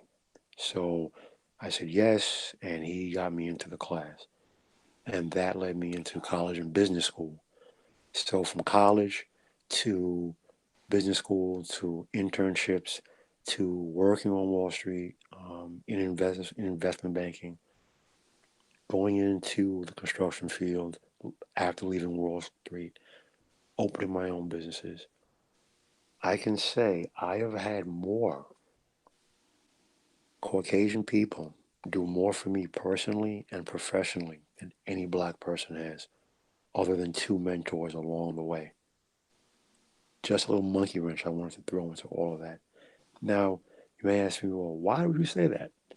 Reason I say that is because this, for me personally, and kind of dovetails to a point that Dollar Will had made about, you have to make a personal decision.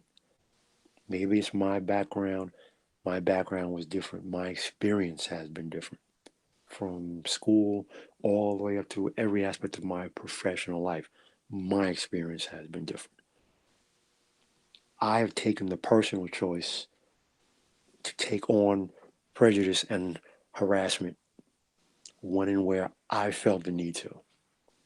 I have not made it my primary focus. I have made myself and business and education and thinking my primary focus.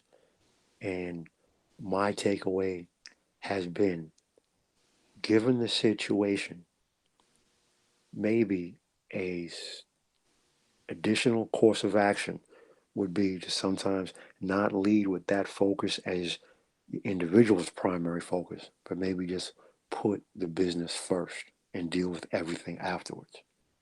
Just putting that out there.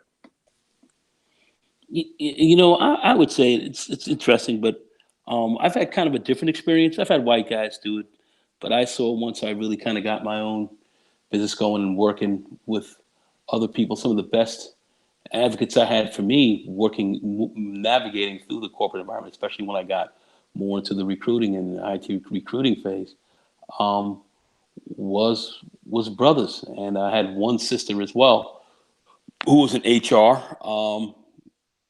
Uh, her first name was Robin. Anyway, I won't give out her last name, but she was really really good. And my other brothers, they happen to be fraternity brothers of mine as well. Where that actually paid off were awesome advocates, especially in TIA, CREF, and a couple of Price Waterhouse and Price Waterhouse, nice. yeah, Price Waterhouse. Nagon, I wish I would have had that experience. I honestly do. I really wish that I had that experience.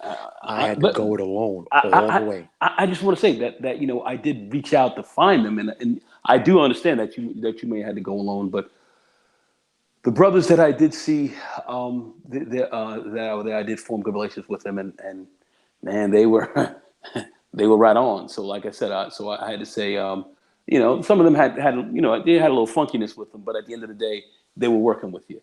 Okay. So I did see brothers as being as being real helpful to me, and very helpful. And I'll even say, even when I was going through a very difficult period of my life where I was kind of rebuilding things, they brothers kept me paid. So I had to say I've had very good relationships with them because they came through fairly savage corporate environments where they ultimately saw that it was important for them to get in that corporation and build a network of people that could really help each other.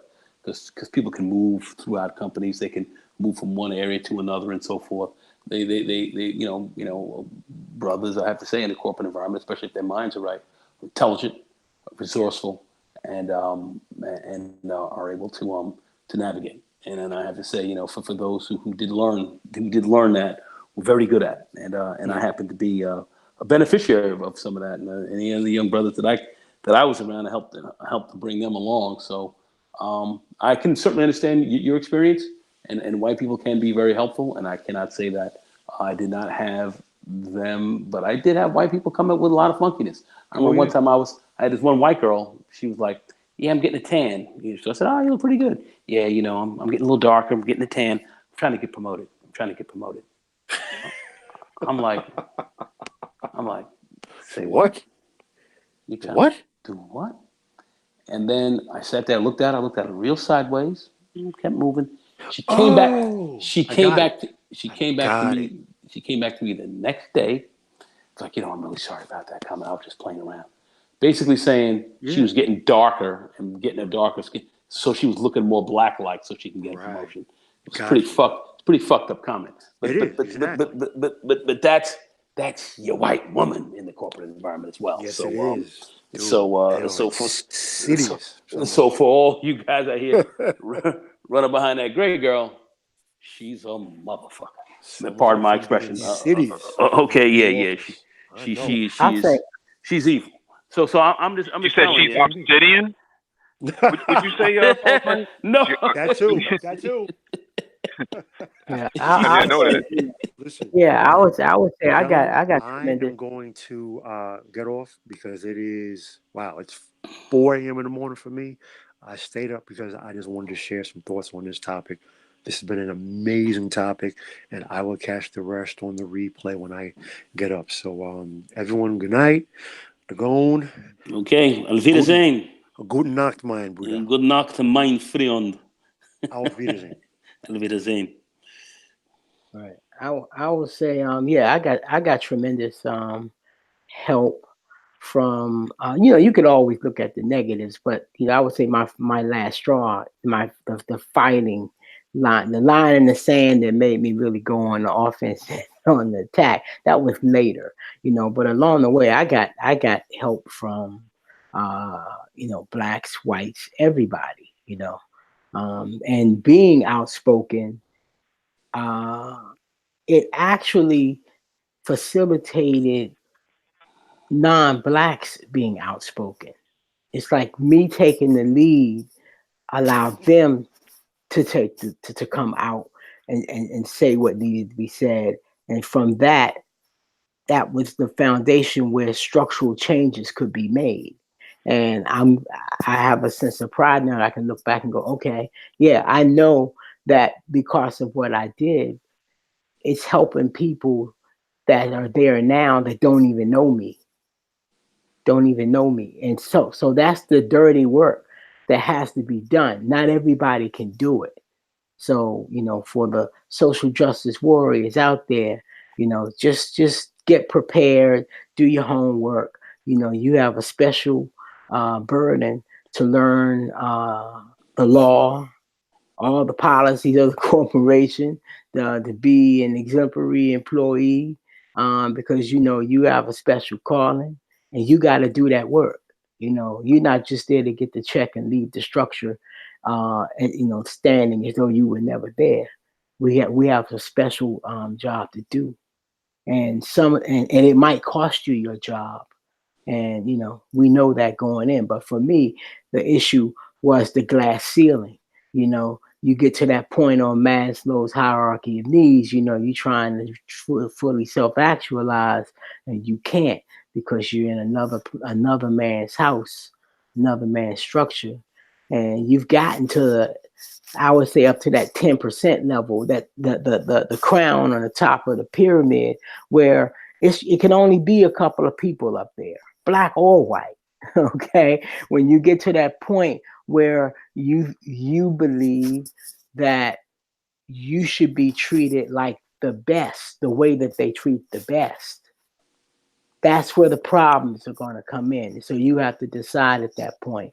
But I will tell you, I talked to I was when I was doing my union activities, the IT group in the company, which was kind of curious. They came to me and invited me to come to tell them, or come and recruit them for union membership, or to join our fight for union recognition. I said, that's a curious squad. You're asking me to lobby you. I was like, no, you lobby me. If I wanted you or needed you to be in it, I would have come to ask you. I said, but if you want my personal opinion, if I was in IT, I don't think you should get in a union, because you guys can go to another job every 2 years. It's better for you. We talking at this point in time. We're talking um, late '90s through, I would say, late '90s, early 2000s. That's the period. I said I would never get involved in a union, because it doesn't pay for you to get into a conflict with your boss.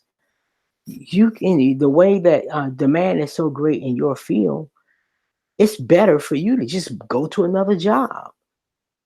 They're like, tripping over, you tripping over job offers. So why would you even fight to change or make it better in a particular company, given your situation? But some jobs, are not, some career fields are not like that. You may have to leave the city to get to make a lateral move, as opposed to going across town or across the street.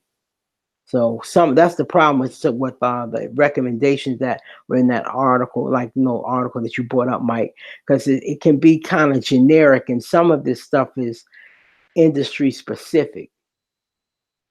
Mhm. All right, let me get to this next one. The HireDirector.com. What to do if you witness racism at work.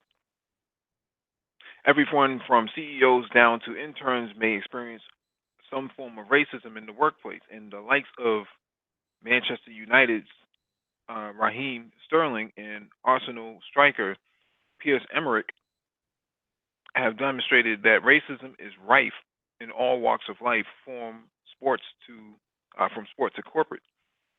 The two high-profile incidents follow the release of figures showing that incidents reported to the anti-discrimination body, Kick It Out, have increased for at least the fifth year in a row. Statistics for the 2017-2018 season, published on November 28th, showed a 22% rise in racist incidents in football games among all British levels. So, is this the same for workplaces as well? Recent studies have shown a huge racial bias in Britain and British recruitment. A study conducted by The Guardian have revealed that young black men are changing their names in order to help with their job search. Some instances have actually seen the application progress once they've changed their name. Examples have shown same job, apply with my actual surname, didn't get a call back. Apply with a Christian name and got an interview. So, what should you do if you experience racism in the workplace? Liam Grime, employment law consultant at ELOS, discusses what employees and employers should do if they experience racism in their company. Racism, unfortunately, occurs in life, whether that be in our personal or professional lives. With regards to racism in the workplace, however, this occurs in different ways, whether that be the less favorable treatment of an employee on the grounds of race, which could be which could amount to discrimination as provided by the Equality Act 2010, or whether employees are being abusive of or bullying a colleague because of their race. Employers should be advocates of equal opportunity and equality and diversity in the workplace, and they have an implied duty to take reasonable steps to prevent discrimination, bullying, and harassment of their employees. And there are several ways in which they can seek to achieve this. Having clear policies on equal opportunities and equality and diversity will help send a message to employees that the derogatory treatment of employees on the grounds of their race or any other protected characteristic will not be tolerated, and that in almost all cases where an employee is accused of such behavior, this would amount to gross misconduct and could lead to their summary dismissal if found guilty. Employers would do well to provide training on anti-discrimination, bullying, and harassment for their employees also. It is particularly important that the training helps employees to identify what constitutes racism and discrimination, harassment and bullying, and what the consequences of such actions could be. Training for managers on how to deal with such complaints would be also beneficial. Should an employee raise a complaint of being subjected to racism, the employer should take the matter very seriously and endeavor a deal with the matter seriously. Complaints of racism would likely come in form of a formal grievance, and luckily there are set producers provided by the ACAS code of practice to help employers deal with such matters. Following the ACAS code of practice, although it has no legal force, will help demonstrate to an employment tribunal that the employer has acted fairly in dealing with such complaints. Upon receiving the complaint, the employee should be invited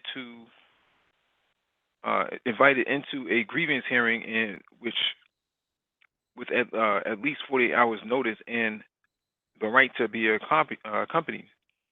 At the hearing, the employee is asked to elaborate on their complaint where needed, being as specific as possible in order to aid in the employer in a thorough investigation into described allegations.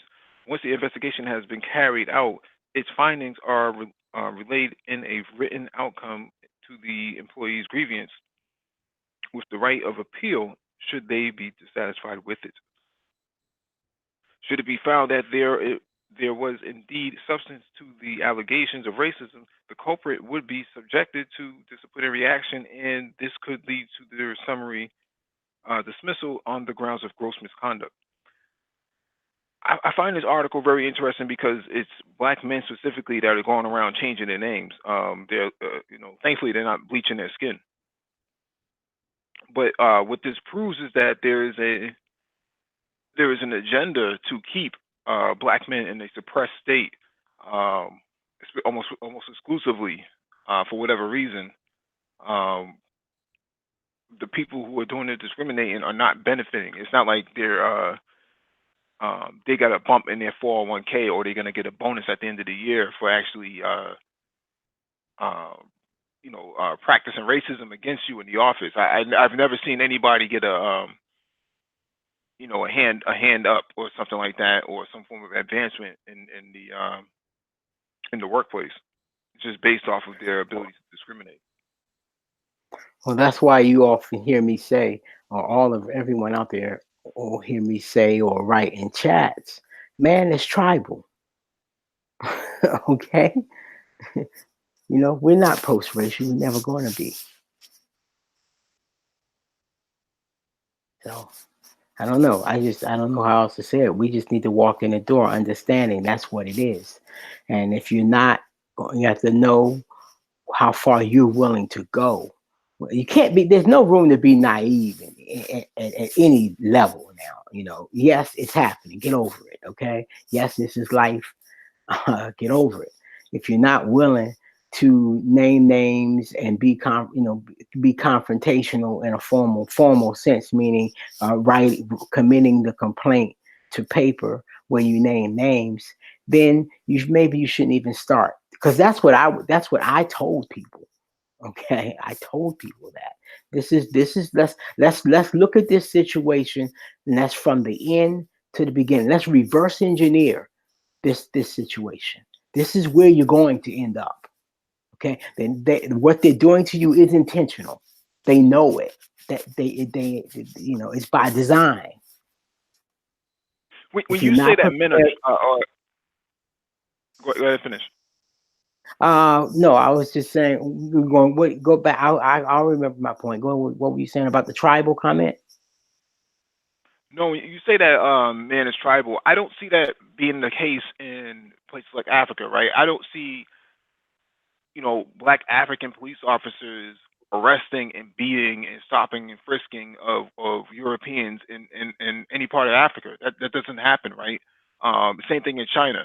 It doesn't happen when Europeans go to China to do business or even live there, or most Okay. parts of Southeast Asia, that they're being Okay. discriminated in that action.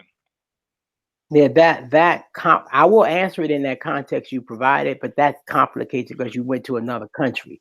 But even in Africa, they have tribal issues from one African tribe to another. Now, why, when the paradigm you brought up was blacks are not beating up whites, and you're talking about a power dynamic. It's because those non-blacks that you mentioned in that example are powerful. Okay, and so when we say white in America, white is a synonym for power, powerful. It's not about the complexion of their skin. It's about what the complexion of that skin means in the economic structure of America. White is power, and white is power in Africa too. But the tribal thing, I wasn't trying to take it across the water. Say that again. A Chinese man in China is powerful, right? That's his country.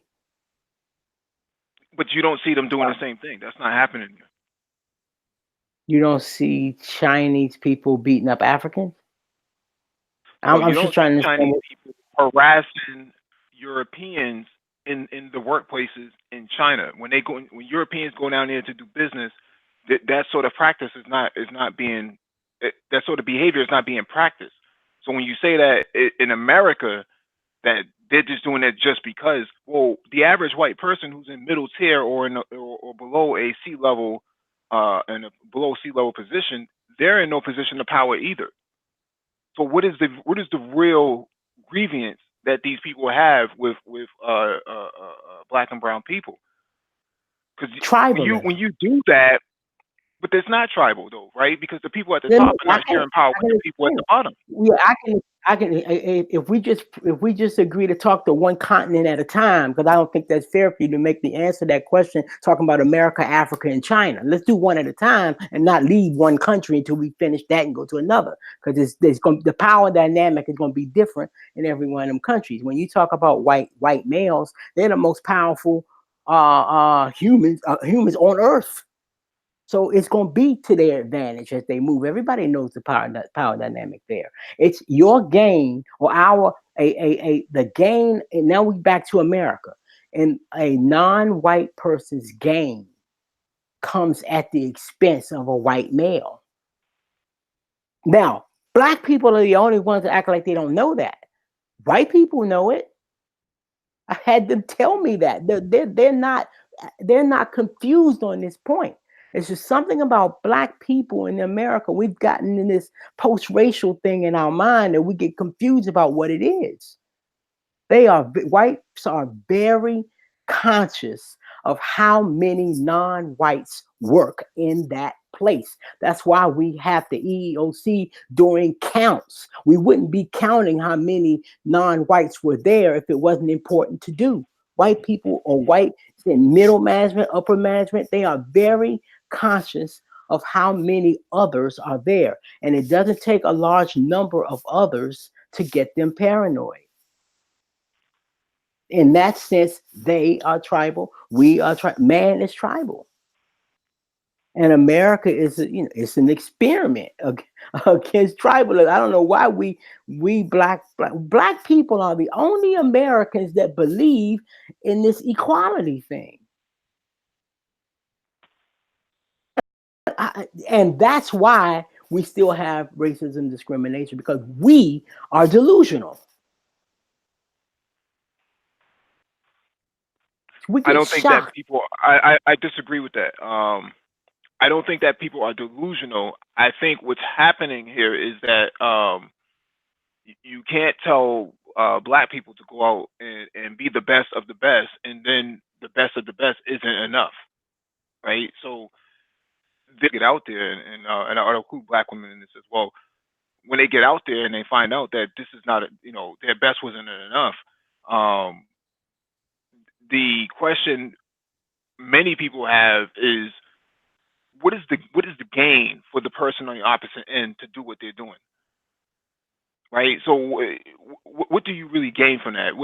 Okay, you stopped this brother who had cornrows. Excuse me? Tribal supremacy.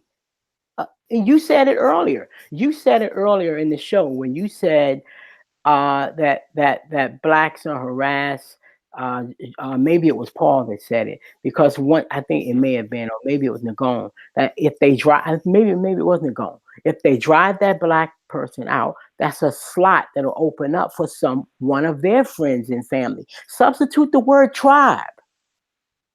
It's the same thing. Friend, family, tribe. Man, we're social beings. What I'm saying, it's them that seems to be practicing this, right? And against the policies of the corporation. Now this never really happens, right? If said black person, like in the GM plant, that's extreme. Putting nooses up and all this graffiti and stuff, that takes a lot of effort to put that in. And at the end of the day, they never reached their goals anyways. If what you say is true, that the goal was to maybe hopefully get one of their people in, well, they already have their people there, right? And if you get rid of those black people, that's exactly right, Mike. It's not about tribalism with a lot of people. A lot of these guys are just hateful, and it's just how they roll. It's just how they roll. It is what it is. It's how they roll. They are fucked up. Yeah, I mean, that's what you're dealing with. The 3 slots that we have, they want those too. But they're never getting it.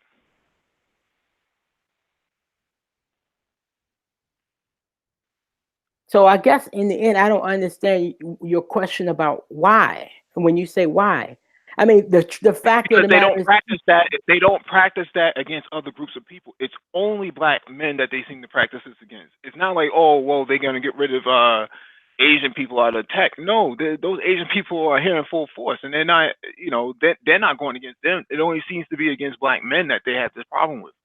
So if it was just about a power dynamic, they would exercise the power dynamic from end to end, but they don't seem to do that. They only seem to laser focus on black men who are even qualified for the position. They still have a problem with them, right? But the Indian guy or the other Asian person who may be South Korean or Chinese, they don't practice that against them. These are facts. It's a certain level of racism. It's racism. We're their longest adversary. Okay, I mean, the others we're talking about that are not black, they have not been in this country at the numbers in the numbers that we've been here as long as we've been here. And it is that legacy of slavery too. I mean, this gets into some deep stuff. That's why when we were talking off this while back offline, I was saying we're going to need to bring in a black a psychologist to deconstruct whiteness and racism. That's where your answers are going to come from, to delve into white psyche of why us in particular. But all of that stuff has already been, those questions have already been answered for many decades over and over again. But it's just something we're not hearing. It's something about Black people in our spirit to we just don't want to accept that what's happening to us really is happening, and it is for the specific reason, targeted to us in particular. It's some hang up we have about really accepting that this is real. I think Black people see this thing as being very real. I'm kind of not seeing what you're saying. That it's almost like Black people are in a fog. They don't believe it's happening. I'm not seeing. I'm saying that we don't. I'm not seeing where that team looks. Or what I'm saying is that what? we're not in. I'm saying that we're not in the fight to create the equality. We're not. I think we've been in a fight to create the equality for a long time. It's just that it's a constant battle against us, and it's a constant fight. Not. It is. I mean, I'm even looking at it from the IT perspective, where you have, coding skills, these kind of things, where that should really bring you into the forefront if you're a Black person. And sometimes these guys are discriminatory. Now, let's just say your opportunities are greater there, but there's racism there. It's just it's a part of the environment. No. It's a part of the environment. Man. I'm saying. That's what I'm saying. Talk to. It's not there's no question that I'm right. Okay, go talk to civil rights organizations. Go talk to civil rights attorneys. Talk to social justice warriors. They all going to tell you what I'm telling you. It's no question that you're right about what? About the fact that we're not in the fight. That we're not in the fight for equality. We are good at being victims, but we're not good at doing the things that constitute fighting.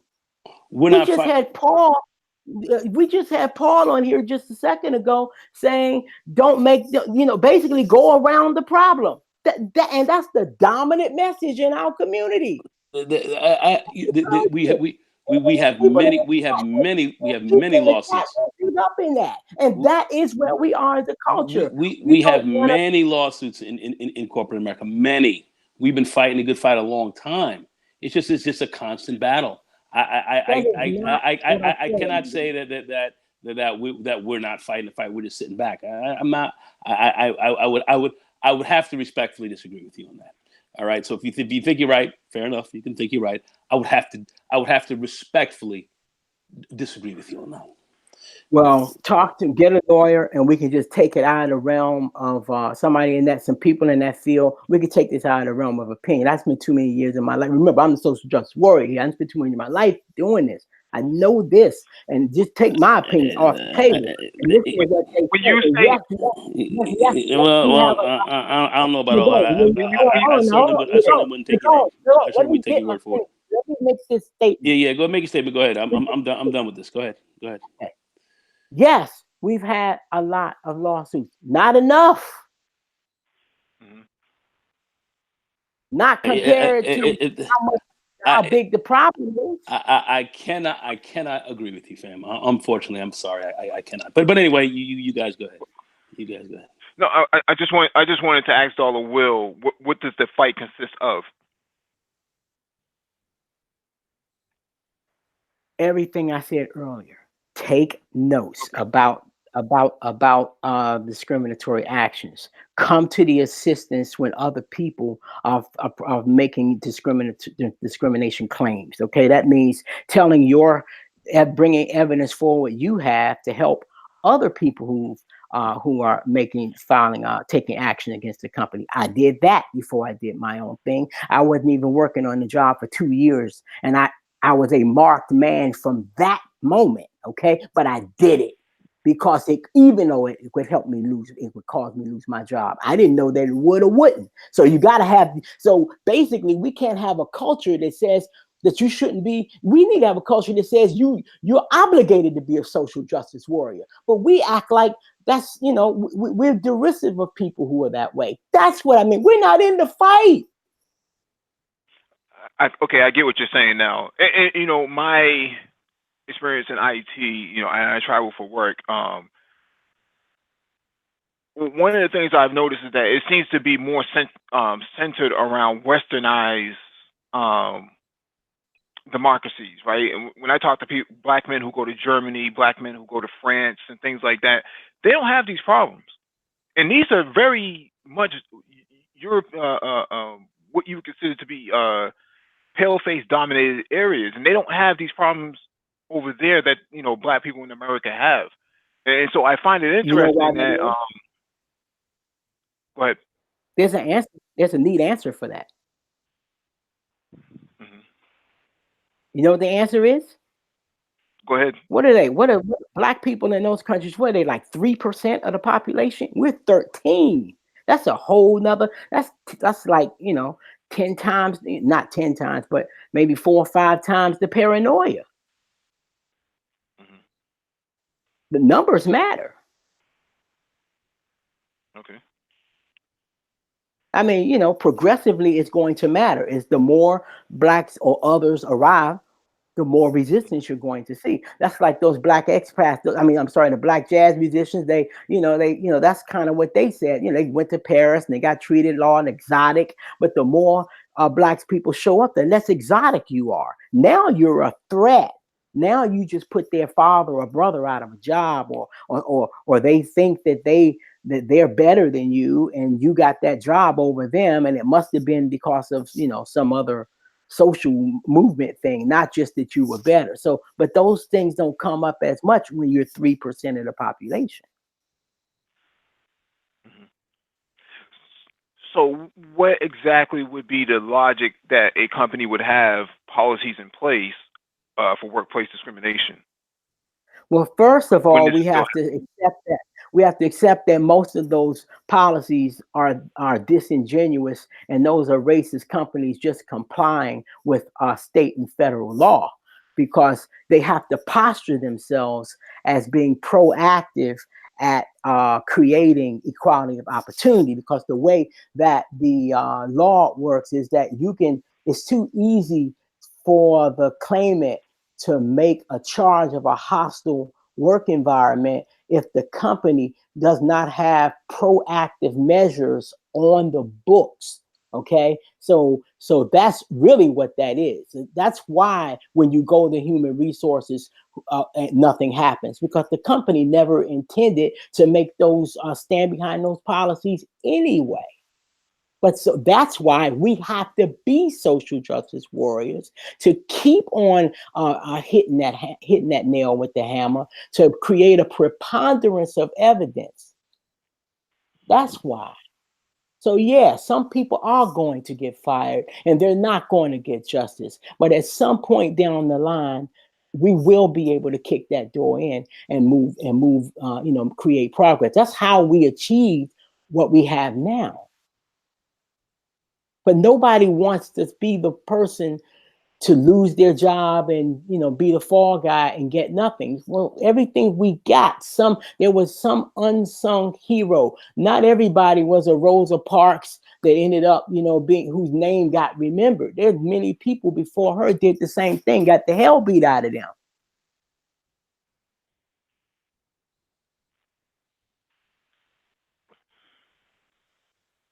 So yeah, nobody want to pay the price. It's hard. All right, let me finish up with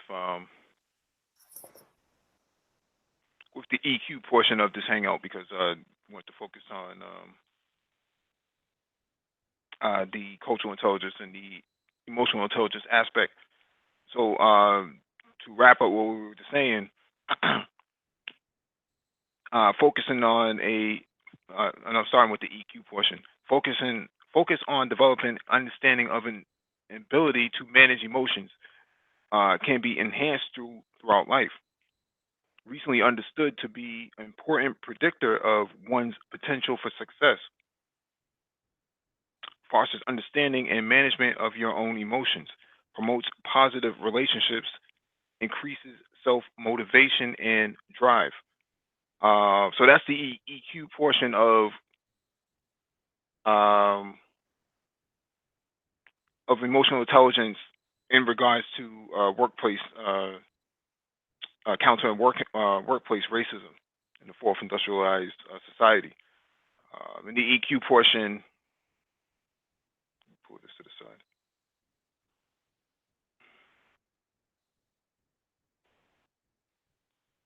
The EQ portion basically says that cultural strategic thinking, what you think and how you solve problems. So that is encompassed in how you deal with countering workplace racism. Motivation, energized and persistent action. So make sure that you are practicing all sorts of countermeasures against that sort of discrimination in the office. And behavioral, adaptive actions and behaviors. So the ability to be a chameleon in these areas and move in and move out. And let me see.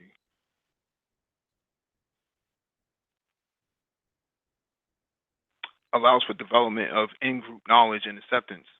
The ability to speak in, the ability to engage in dialogue by having an understanding of the of your peers. Enables development of declarative knowledge or knowledge about the state of things. Again,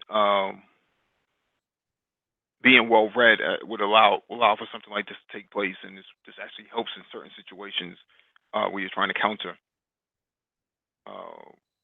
workplace discrimination and racism.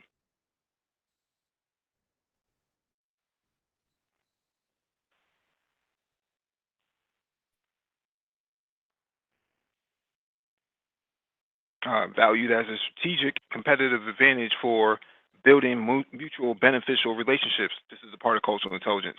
So this actually works if you can understand your adversary when it comes to countering racism.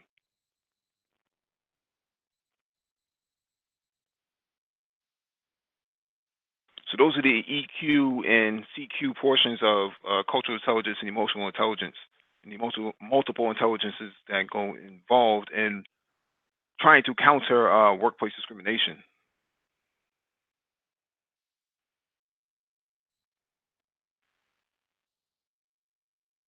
Let me check the chat, see if anybody's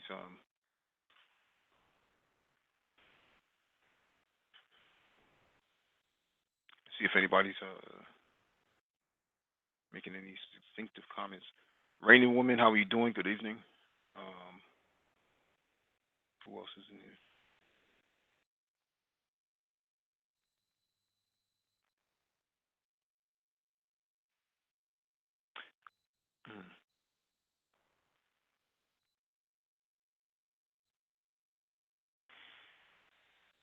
Yeah, I'm not seeing any. I might have got them all angry. No, we got one thumbs down. We got one thumbs down. So I'm sure that was me. I got that. You know. But yeah, if I had my way, man, I mean, back to, on that, what you were saying, yeah, I think by the matter of survival, I think Black folks end up developing a lot of those different types of intelligences because, it's like we have to navigate so much to survive and to maintain, our own good mental health. We go from,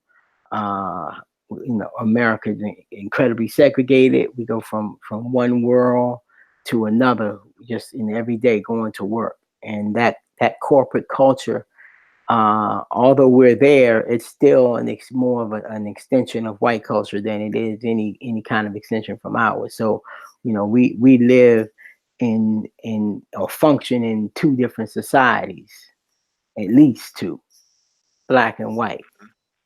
So, and if we aren't able to, to be broad and intelligent in a broad way, we're not gonna make it. So, those, the people that do make it, that's a partly how they do it.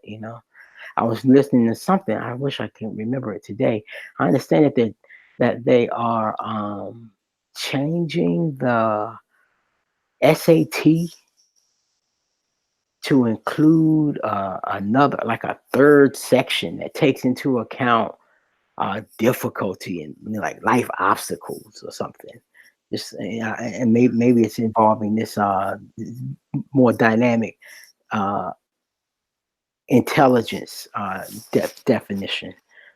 So they're gonna like award extra points for people that have overcome extreme obstacles because that's supposed to, or apparently it indicates a person that can survive high stress later in life on the job because they face extreme challenges, whether that was poverty or whatever.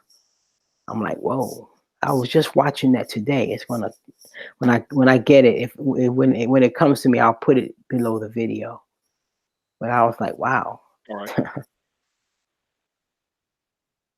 That's progressive. But yeah, if I had my way to change our culture to make us, to improve things. I've said this before on other shows. We have this, of course, more entrepreneurial activity will help, but we have to change this in such a way that we push that burden of being entrepreneurial on the people that have the most skill and the most education and the most capital. So meaning the person that has worked for these big, well-financed white companies, that's got experience at seeing how business is done at the highest level when you're working around a large staff of competent people and everybody's paid well. So you've kind of seen how things work in an ideal environment. I think we need to create a culture that says you're expected to leave that environment and go start a business. But instead, we say to the people with the least education, the least experience, and the least amount of money, we say, you go start a business. And that's why, our failure rate is so high because of racism and discrimination. We only going to have a few slots that that's going to accessible to us in these white companies. So we need to make the most of those slots, and the way to do that is to just destroy this culture where we go to work for these companies and we stay there and get the watch, after being there 30, 40 years. No, go for 10 to 15 years or whatever and get out. Go take a shot. Well, the corporate career now for most people in these corporations, no more than 5 years, man. People are moving from corp to corp to corp to corp. So it's not even like people are taking people on for 20, 25 years anymore. That is actually that's kind of going by way of the dodo bird, it seems. So a lot of people are being a lot more entrepreneurial, and I think a lot more black men. Well, from some of the recent statistics that I've read, are the fastest growing independent business, owners now going into independent business. Now they may be a 1-man shop, 2-man shop, however, but we are definitely moving in that direction.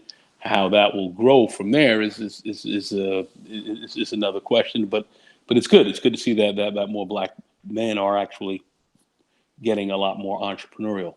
So one of the big things that we do have, of course, some of our bigger issues is getting financing, of course, and financing your business. So that seems to be an eternal issue in the black community. Excuse me, in the black community is getting funding, but black men are definitely moving out. Like one of my good friends, he was working for TIA Craft. He was a managing director of real estate acquisitions. He's got his own real estate, development firm now.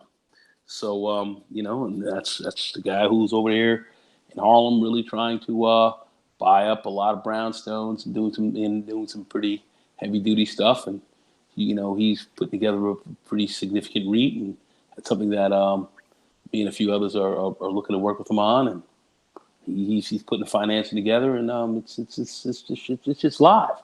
So there's some brothers who are really making some highly significant moves, And I know we don't hear about it a lot, so that's why so many of us are just clueless as to what's going on. But we they're brothers on the job. They're brothers on the job, and I think that needs to be highlighted more. But that's something that we are doing. We definitely have to push more towards entrepreneurship and so forth. That's definitely something that we have to push towards, and we're doing it. We're slow. We are doing that. So I want to put that out there as well. I got a question for everybody on the panel and everybody listening. Hit 1 in the chat if you've seen Black folks picketing for discrimination, anti-discrimination against an employer. Is that something you've seen recently? Hit 1 for if you've seen it recently. Hit 0 if it's not anything you've seen recently.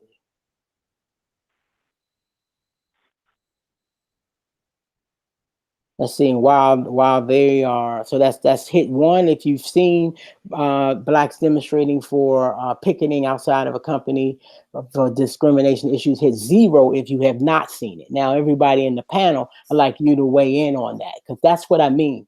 That because when coming up in this 70s, 80s, we saw that all the time. That was, that was like in my mind. That's what like my obligation to participate in that. But we got comfortable. Well, from some of the new contracts that I've seen, you're not even allowed to protest, especially on company property. So the last protest I saw was with Verizon, and they got those people up out of there real quick. So they had, city police come by and actually cordon off the building. So that would be my unit.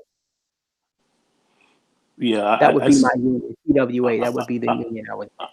I saw the same thing at Walmart. They were discriminating. They were talking about there was a lot of discrimination against Black employees at Walmart, and I forget where I saw this Walmart where you had Blacks out there saying that they were being unfairly discriminated against in management jobs, and they were being harassed and so forth. And you saw them picketing at a Walmart, and it seemed as though that had some level of significance. But do we see as much of it going on in the corporate environment today with the mergers and everything else like that they're playing around? I do think we do see less of that though.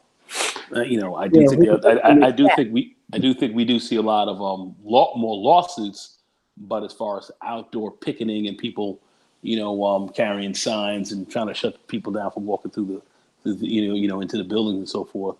No, I don't see a lot. We do not see a lot of that today.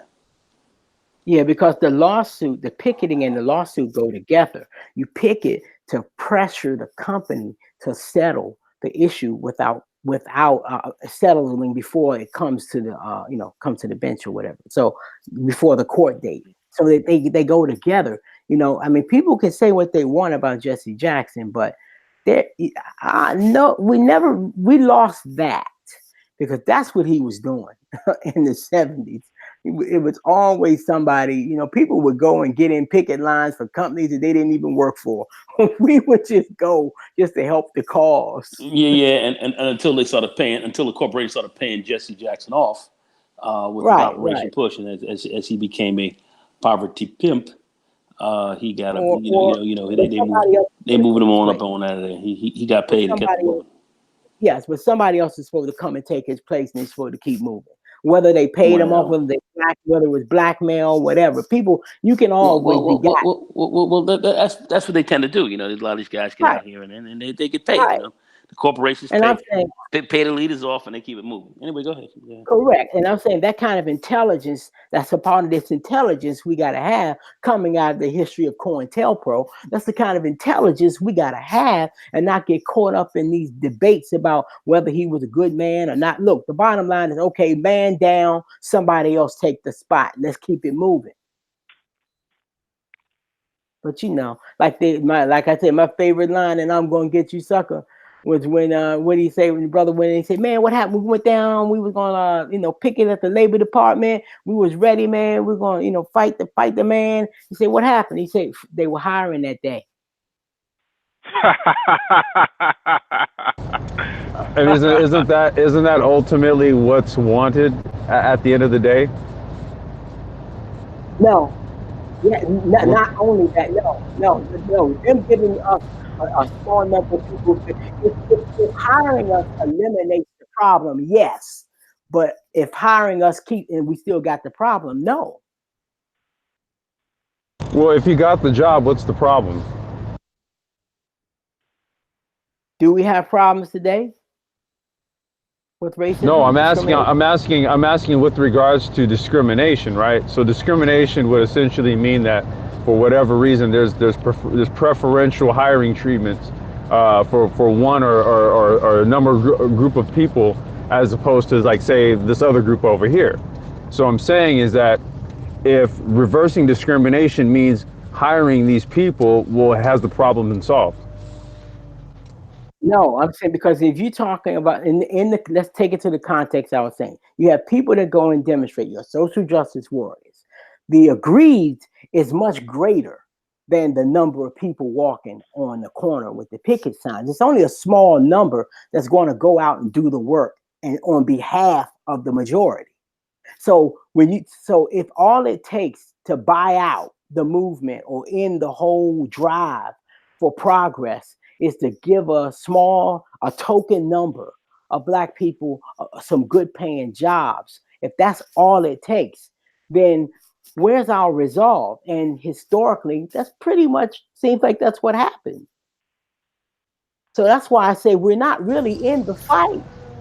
Well, I mean, we're not. I mean, neither are the leaders of these movements, i.e., the Jesse Jacksons. Because I mean, hell, if the leaders can sell out, well, I mean, I guess I'm really just trying to figure out, like, what is this all being done for, right? I mean, I guess at the end of the day, everybody's trying to get paid, even the leaders. So if the leader gets paid off, he's like, all right, well, like you said, next man up, right? I've already fought this fight, and meanwhile, I guess everybody's still fighting the fight.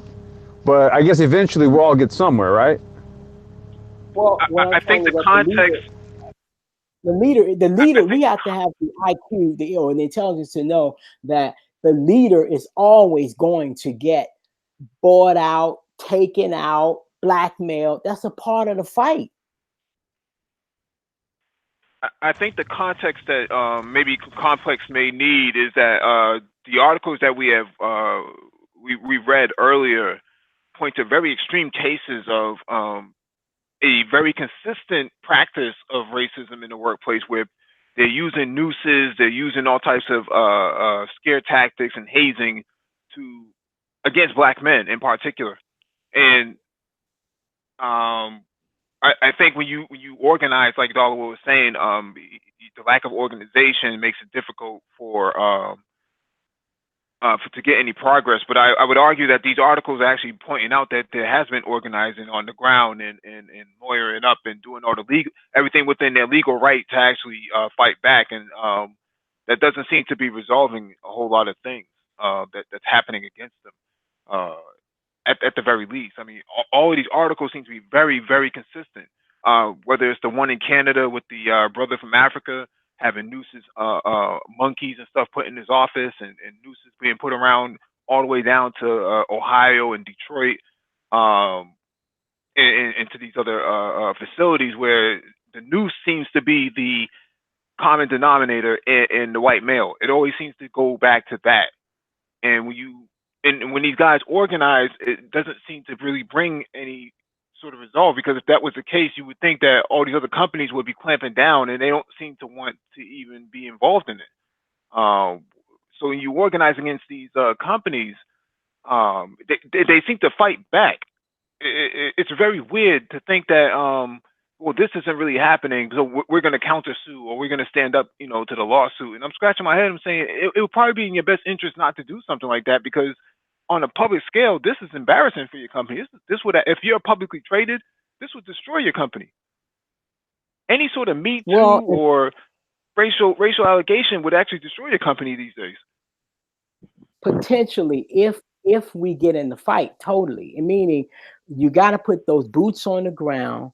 out in front of the buildings, walking the picket line, and like back in the day, what also used to happen is you look at the financial report of the company, you find out what other big companies they do business with, and you picket them too for even having anything to do with that company.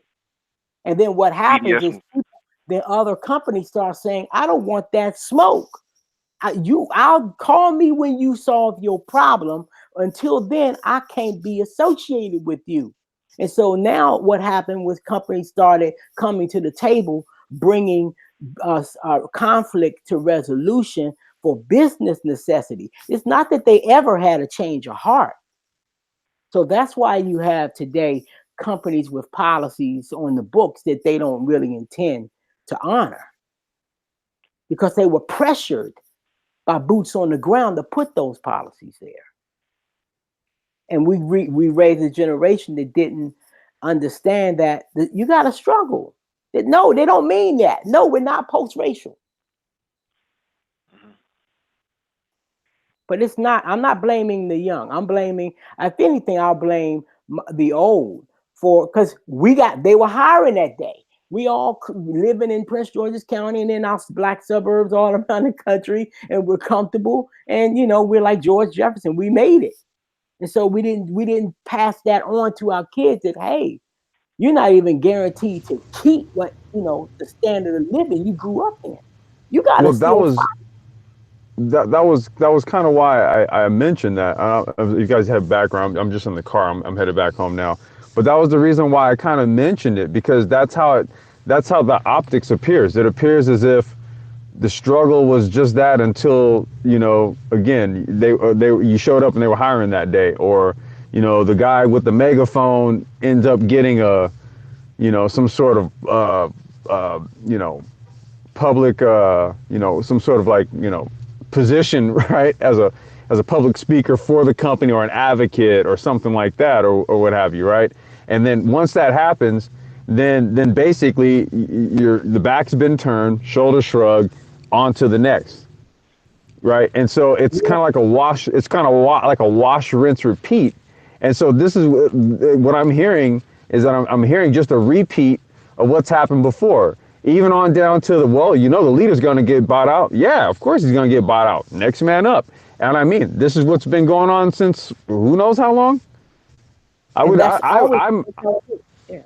That's what it is. And so right. So for me, I don't know. I tend to look at something that repeats itself over and over and over and doesn't give you a different result. You might want to try to look at doing something else. But no. That cycle that's been repeating itself is how we achieve whatever measure of success we have. So it's not failure on our part. We're in a fight with a competent opponent now. They're gonna have some victories. Okay, so so blackmailing your leader or whatever, they're gonna do that. That's just what happens. But you just keep going. But I want to go back. Your initial point, you're right. You're right. We got to this point because I was thinking about my own situation. Yeah, okay. I went to the Urban League. When I applied for my job on my own, I think they threw my resume in the trash can. I went to the National Urban League, the same resume. They put their cover letter on and I got the job. Okay, fine. So we all got the job. We all got the good government. Well, I wasn't working for the government, but lots of us got jobs, public and private, got into the suburbs. Fine. Now we have black men with college degrees making less than white men without it. So the struggle is different now. You listen, I guess that's kind of what I'm saying. It's different, but it's still a struggle. So we just have to get to the point where we're not happy or with what we have right now. We have to want more and be willing to sacrifice for it. It took sacrifice to get you this far. It's going to take sacrifice to go even further. Especially, I challenge the people out there that are not Pan-Africanists, okay? Now, if you're going to say that you African-American and you ain't Pan-African and ain't nobody really said nothing about you going back to Africa to live, but since you keep bringing it up, now I'm talking about you, Ulysses. I'm just talking about all the non-Pan-Africans out there. Why aren't you out there picketing? Now, how in the hell are you not going to be Pan-Africanists, but you're not going to be out on the sidewalk picketing the hell out of companies to create a better America? No, they want to do neither. How that work? Where they do that at?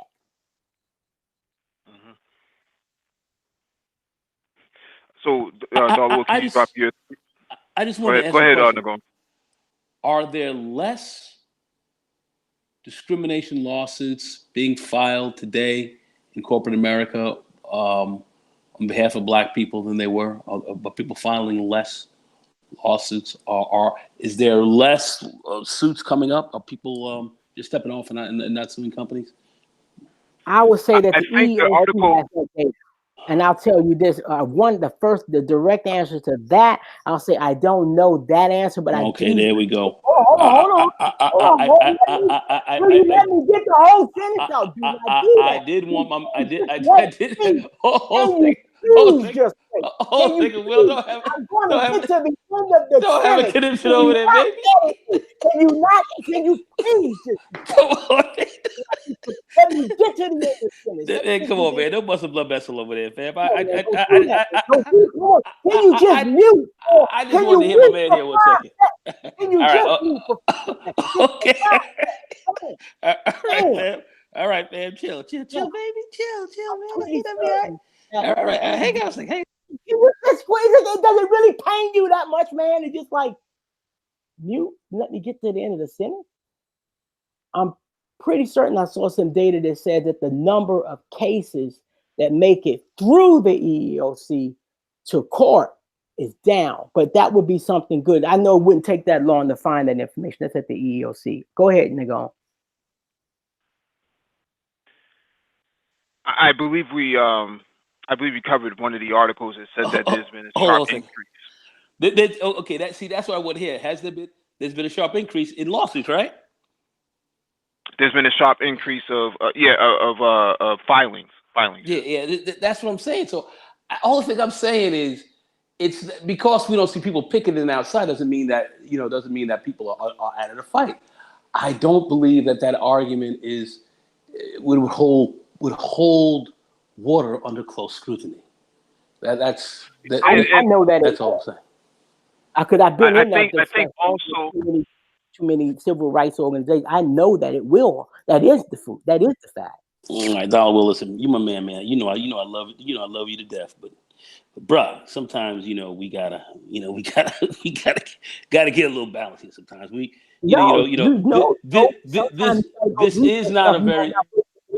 this is not a very simple black and white subject. There's some there's some complexities here. So we gotta look at the whole picture, fam. That's all I'm saying. Yeah, that's what I want you to do. I think. All right, guys. I think some of these new contracts and applications, if you look at the fine print, it doesn't allow you to actually protest outside the company campuses and things like that. At least from the last time I've checked, the last few companies I've been at, they don't allow that at all. They'll get you up out of there really fast.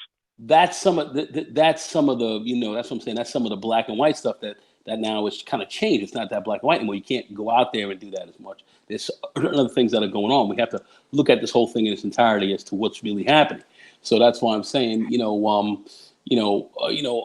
we really right in saying that people are not, there's a lot of discrimination? Are people not, protesting against this in some other types of ways? Maybe from the classical ways that we've seen, standing in front of the buildings and these kind of things. Now you've got a lot of laws to stop a lot of this kind of stuff. Where is a good fight being fought on some other fronts, and then that's kind of what I would like to what I want to know more about. And it seems, like I said, that there are a lot of lawsuits going on, that this fight is going on, and maybe we're not totally correct in saying that we're taking a back seat. I think the 70s, the Jesse Jackson time, and all that may have changed a bit. Now we're kind of on a slightly different field, and maybe it's more of a litigious, lawsuit-driven type of game, which is, behind closed doors, which is making people have to respond that way as well. So, I'm saying I'd like to get a much clearer picture on this. Well, I think also we're not also maybe touching on the element of social media and the part that it plays in actual protests and bringing awareness to certain things. Because all it takes is a simple tweet, a hashtag or something like that, and next thing you know, the shit's gone viral, right? So I think there's also more effective ways of getting a message out or bringing an awareness to a situation or something in a much shorter amount of time. I could post something on my Facebook page, for example, right? And I could reach more people in that one post, say within, a couple of hours after me posting it, than I could if I stood out in front of a building with a sign, depending on where that building is and how much street traffic there is. You get what I'm saying? So then I also go on, It's a very good point. Yeah. What about if I also, I do an Instagram post. I do a quick YouTube video, right? Like all of these things would actually bring awareness, it would actually bring like awareness to the situation a lot quicker. And I think people tend to take more notice when, they're paying attention to their phones, as opposed to like, say, seeing some people stand out in front of a building. How often do you see people stop and go, hey, why are you protesting? What exactly are they discriminating against? Why are you guys out here? No one does that. Like the most you'll hear in terms of any sort of participation from observers is somebody will honk a horn from across the road or something. Be like, yeah, I support you. I don't know what you're picketing, but yeah, damn the man, right? You know what I mean? So I'm not saying that protesting and speaking out against, corporate powers and stuff like that. I'm not saying that it doesn't have its effect.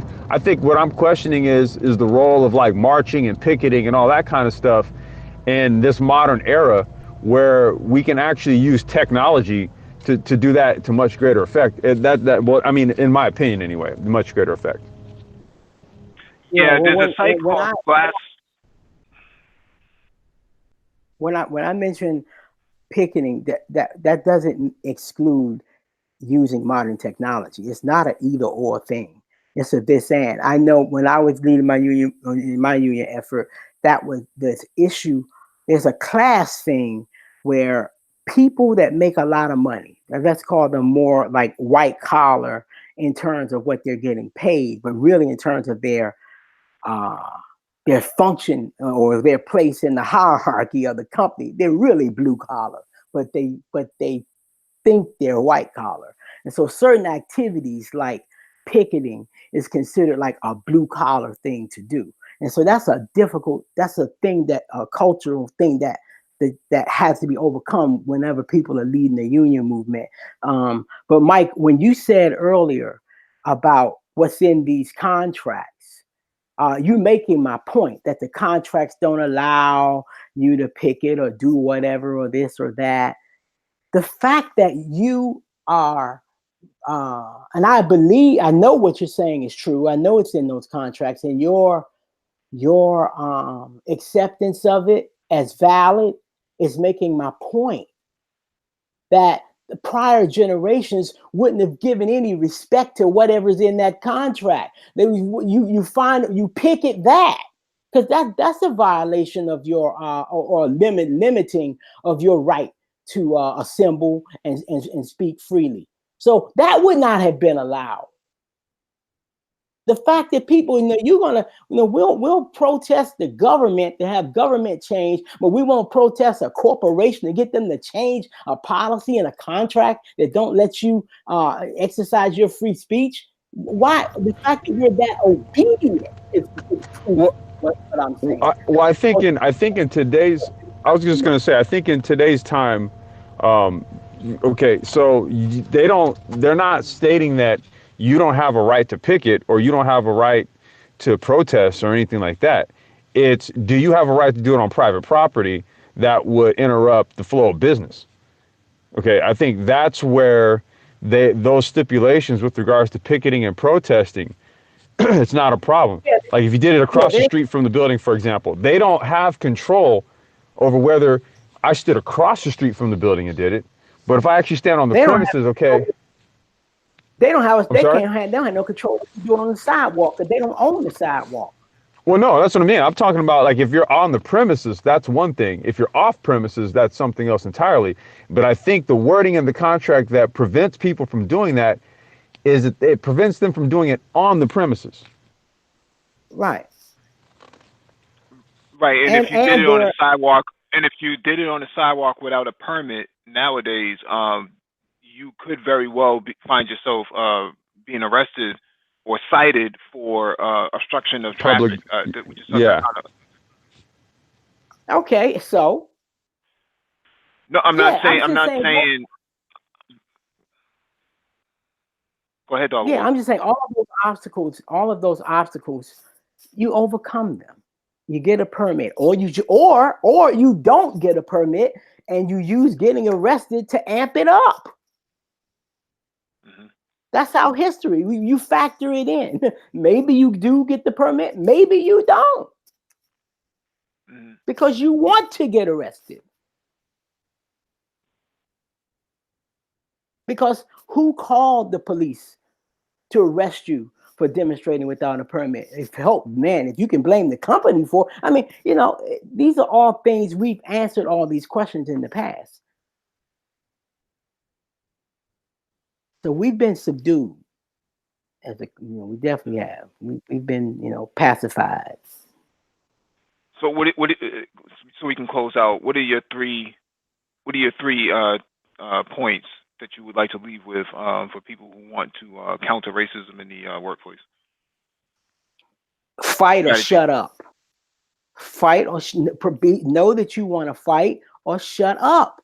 And if you want to fight, get prepared. And the first thing you do is come to work on time and be good at your job so you don't get fired for being late or being incompetent. This is serious business. So I would say that first. And then, you can call, and I'll tell you what we did in my place. It was various different groups. We went and passed the hat around, and we paid a labor lawyer at one point to give us some advice. And we didn't do anything with that advice for maybe a couple of years because it was a lot of stuff that he laid on us and we weren't ready. And so it took us a while to be able to, to act on the information we got. And then in another setting, I went to talk to labor unions, and it was a couple of years before we moved on that. So, we have to be able to, be long range in our planning and be strategic in our actions and not be so reactionary and impulsive. And again, just to restate, you got to not get fired because none of this shit is going to matter if you get fired along the way. If you want to get fired, you want it to be something that you can say was retaliatory, not because you were late for work. That's your three? Yeah, because it's that basic for us. All right, Nagone, you have anything you want to close out with in terms of strategies of how to counter workplace racism? Well, I think, we're doing it, a lot of it. We're hitting those lawsuits. There seem to be a lot more that are going up there. I don't agree that we're complacent. I don't agree with that at all. I definitely think that we are hitting pretty hard there. We have to consistently keep banging at the door. Yes, we do have a right to work within these big white corporations like other people do, and we have to start our own businesses as well. I'm very much about, employing ourselves and certainly, putting together a very strong Black business base. I'm all about that.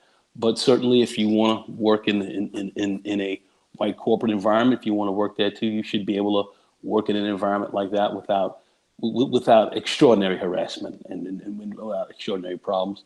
So I think that being litigious, hitting them where they breathe in their wallets and their pockets and that type of deal is, can be effective. And we need to just continue on that path. if you can protest and go out and walk the front and everything else like that, or run a lot of run the gamut on the social media perspective, which Complex brought up, which I think is an excellent point as well. I think that too is very effective. So he really hitting on those fronts, I think, are very key. And like Frederick Douglass said, well over 100 years ago, well, Frederick, what do we do now? Agitate. Continue to agitate. Continue to sit back. And, don't just sit back, but continue to press forward. It's not an easy game. You're never going to eliminate all of racism. It's never going to happen, not in America. But keep the keep the fight going. Keep moving. A lot of these young people are well motivated as well. They definitely are on that social media tip, bringing up a lot of effery that's going on, and push it hard. I think we're still on the right track. Is what I would say. We just have to continue to press. Hey, Complex, do you have anything you want to close out with? Yeah. I mean, I guess if you, and this is just my own take on it. You kind of use jobs for what you need them for. Right. Like I never like married myself to a job. I always felt that like a job had a purpose. Like it serves a purpose for me. Like I need the money to do something. So I go there to do the task to get the money to then go and do what I need to do with the money. And that's how I largely view a job, especially if it's something that I don't have a passion in or a vested interest in.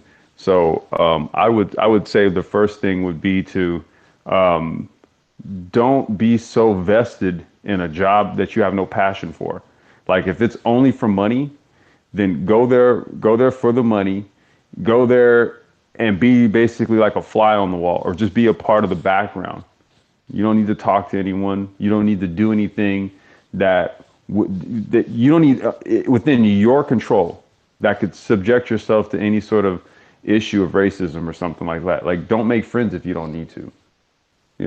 I'm very much about using work for like whatever purpose it's supposed to be there for. That's the first thing.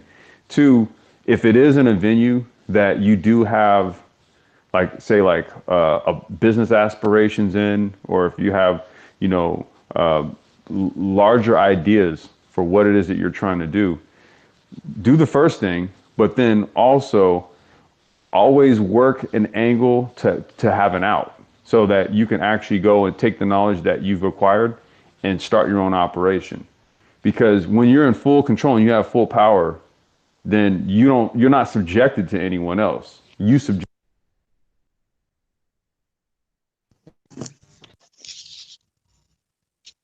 Uh-oh. I hope you guys can hear me. Yeah, I hear your voice. Your mic quality got better. Okay. Wait, there you go. No, my Bluetooth headphones cut off.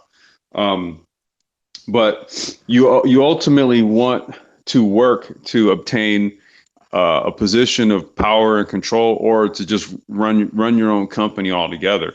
I think the more we adopt an entrepreneurial mindset, the more we start to create a more of an established business class, the more we'll start to kind of lean on each other from the business standpoint of it.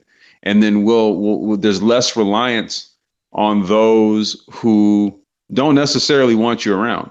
And I mean, you can, in my view, you could picket, you could protest, you could do a lot of these things. That's not going to change how people are going to fundamentally feel about you. May bring some negative media pressure onto a company, which may cause them to make a quick decision to kill the rhetoric down, die the rhetoric down. But once the rhetoric's all dead and gone, it's going to be back to business as usual. So I'm just not a fan of perpetually subjecting ourselves to this type of work environment. I think we have it within us within, say, like the next 10 years, right? based on, again, these new industries and new technologies that we speak on. You can largely transition out of where you're at and become specialists in some of these other areas. And that can be done in 10 years. Now, that really can be done in 10 years. If that was like a collective goal, right, that we wanted to entrench ourselves in STEM and, really try to go global with, what our skills and stuff like that, that could be had in 10 years. There's a lot of people who make large swings from an industrial standpoint in the scope of 5 to 10 years. So there's my last point basically is to have something set for yourself, like a goal in mind that puts you in a position where you're not even like subjected to that shit. Mm-hmm. All right, my last points on this will be to close out is that make sure you document everything that happens, and make sure if there's more than one black person in the office that you form an alliance with that person before your orientation is even over. Many times, black people, especially black men, fail to build alliances in the office and don't really understand that once you're on your own, you're definitely on your own. It's an uphill battle. You'll pull less weight if you have more allies in the office. So make sure you network and build an alliance from day one. Find allies from day one. In case something does happen, you can actually fall back to somebody. Number two would be to find a way to channel your aggression. Far too often, black men take their aggression home and they bring the war home, and that's the wrong place you want to bring it. The first thing that sets you off, whether somebody steps on your sneaker or they bump you the wrong way or look at you the wrong way, the same aggression that you should have been taking out on the pale-faced person in the office, you end up taking it out on another black male. That's a problem. So you need to find a way to channel that aggression, whether it's hitting the gym, hitting them DBs or them BBs, or them trap bars. Find a way to channel that aggression. The bees. Hey, or the blunt too. You can always hit the blunt, man. That'll That will get you fired when they give you. They'll get you fired when they do a DBI on you, drug background investigation. So, I say I live in California. I say hit the DBs instead of the doobies. Hey, man, well, hey. To each his own, brother.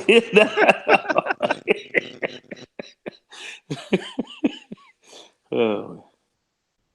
No, and my last point is to make sure you join some meetup groups. Look up for meetup groups in your area. Download the app and see if there's any meetup groups in your area. And if you don't have any area, you should actually establish one for yourself. That might actually help you organize. That's a new way of building unions is through social media. And those meetup apps actually work very well for doing such. I work with several groups over the last couple of years, just the last 2018 and 2019, on social justice issues, and it has brought out immense amount of people and opened up a whole lot of networking. So there's a lot of people who have legal backgrounds and actually have access to lawyers that can actually help with consulting and things of that nature. So that actually reduces the amount of cost and overhead that it would take to actually organize. So, leveraging Meetup and leveraging Eventbrite for organizing is actually pretty good. And it's also good for talking with other people to, exchange notes on workplace discrimination, what kind of tactics that they used, and what their experience was encountering workplace racism. So don't end up like some of these guys who go to the EEOC and have their cases get put into a recycling bin on their desktop, on the desktop of a computer inside one of these organizations. So those are my last points. And please hit the like button as you exit here, and share the live stream if possible. Andy in the chat says, what is the app name, Mike? The app is called Meet Up. So MEETUP. It should be in your Android or iOS app store. Register yourself, and then make sure you upload a professional picture, because some groups won't let you join their group unless you have a picture up. They want to know who's coming into the group first. You know, one of the groups I was at a part of, a white male showed up inside one of these groups. You know, the room got dead silent. You know, who the hell is this guy, right? He didn't upload a picture. He actually used somebody else's picture.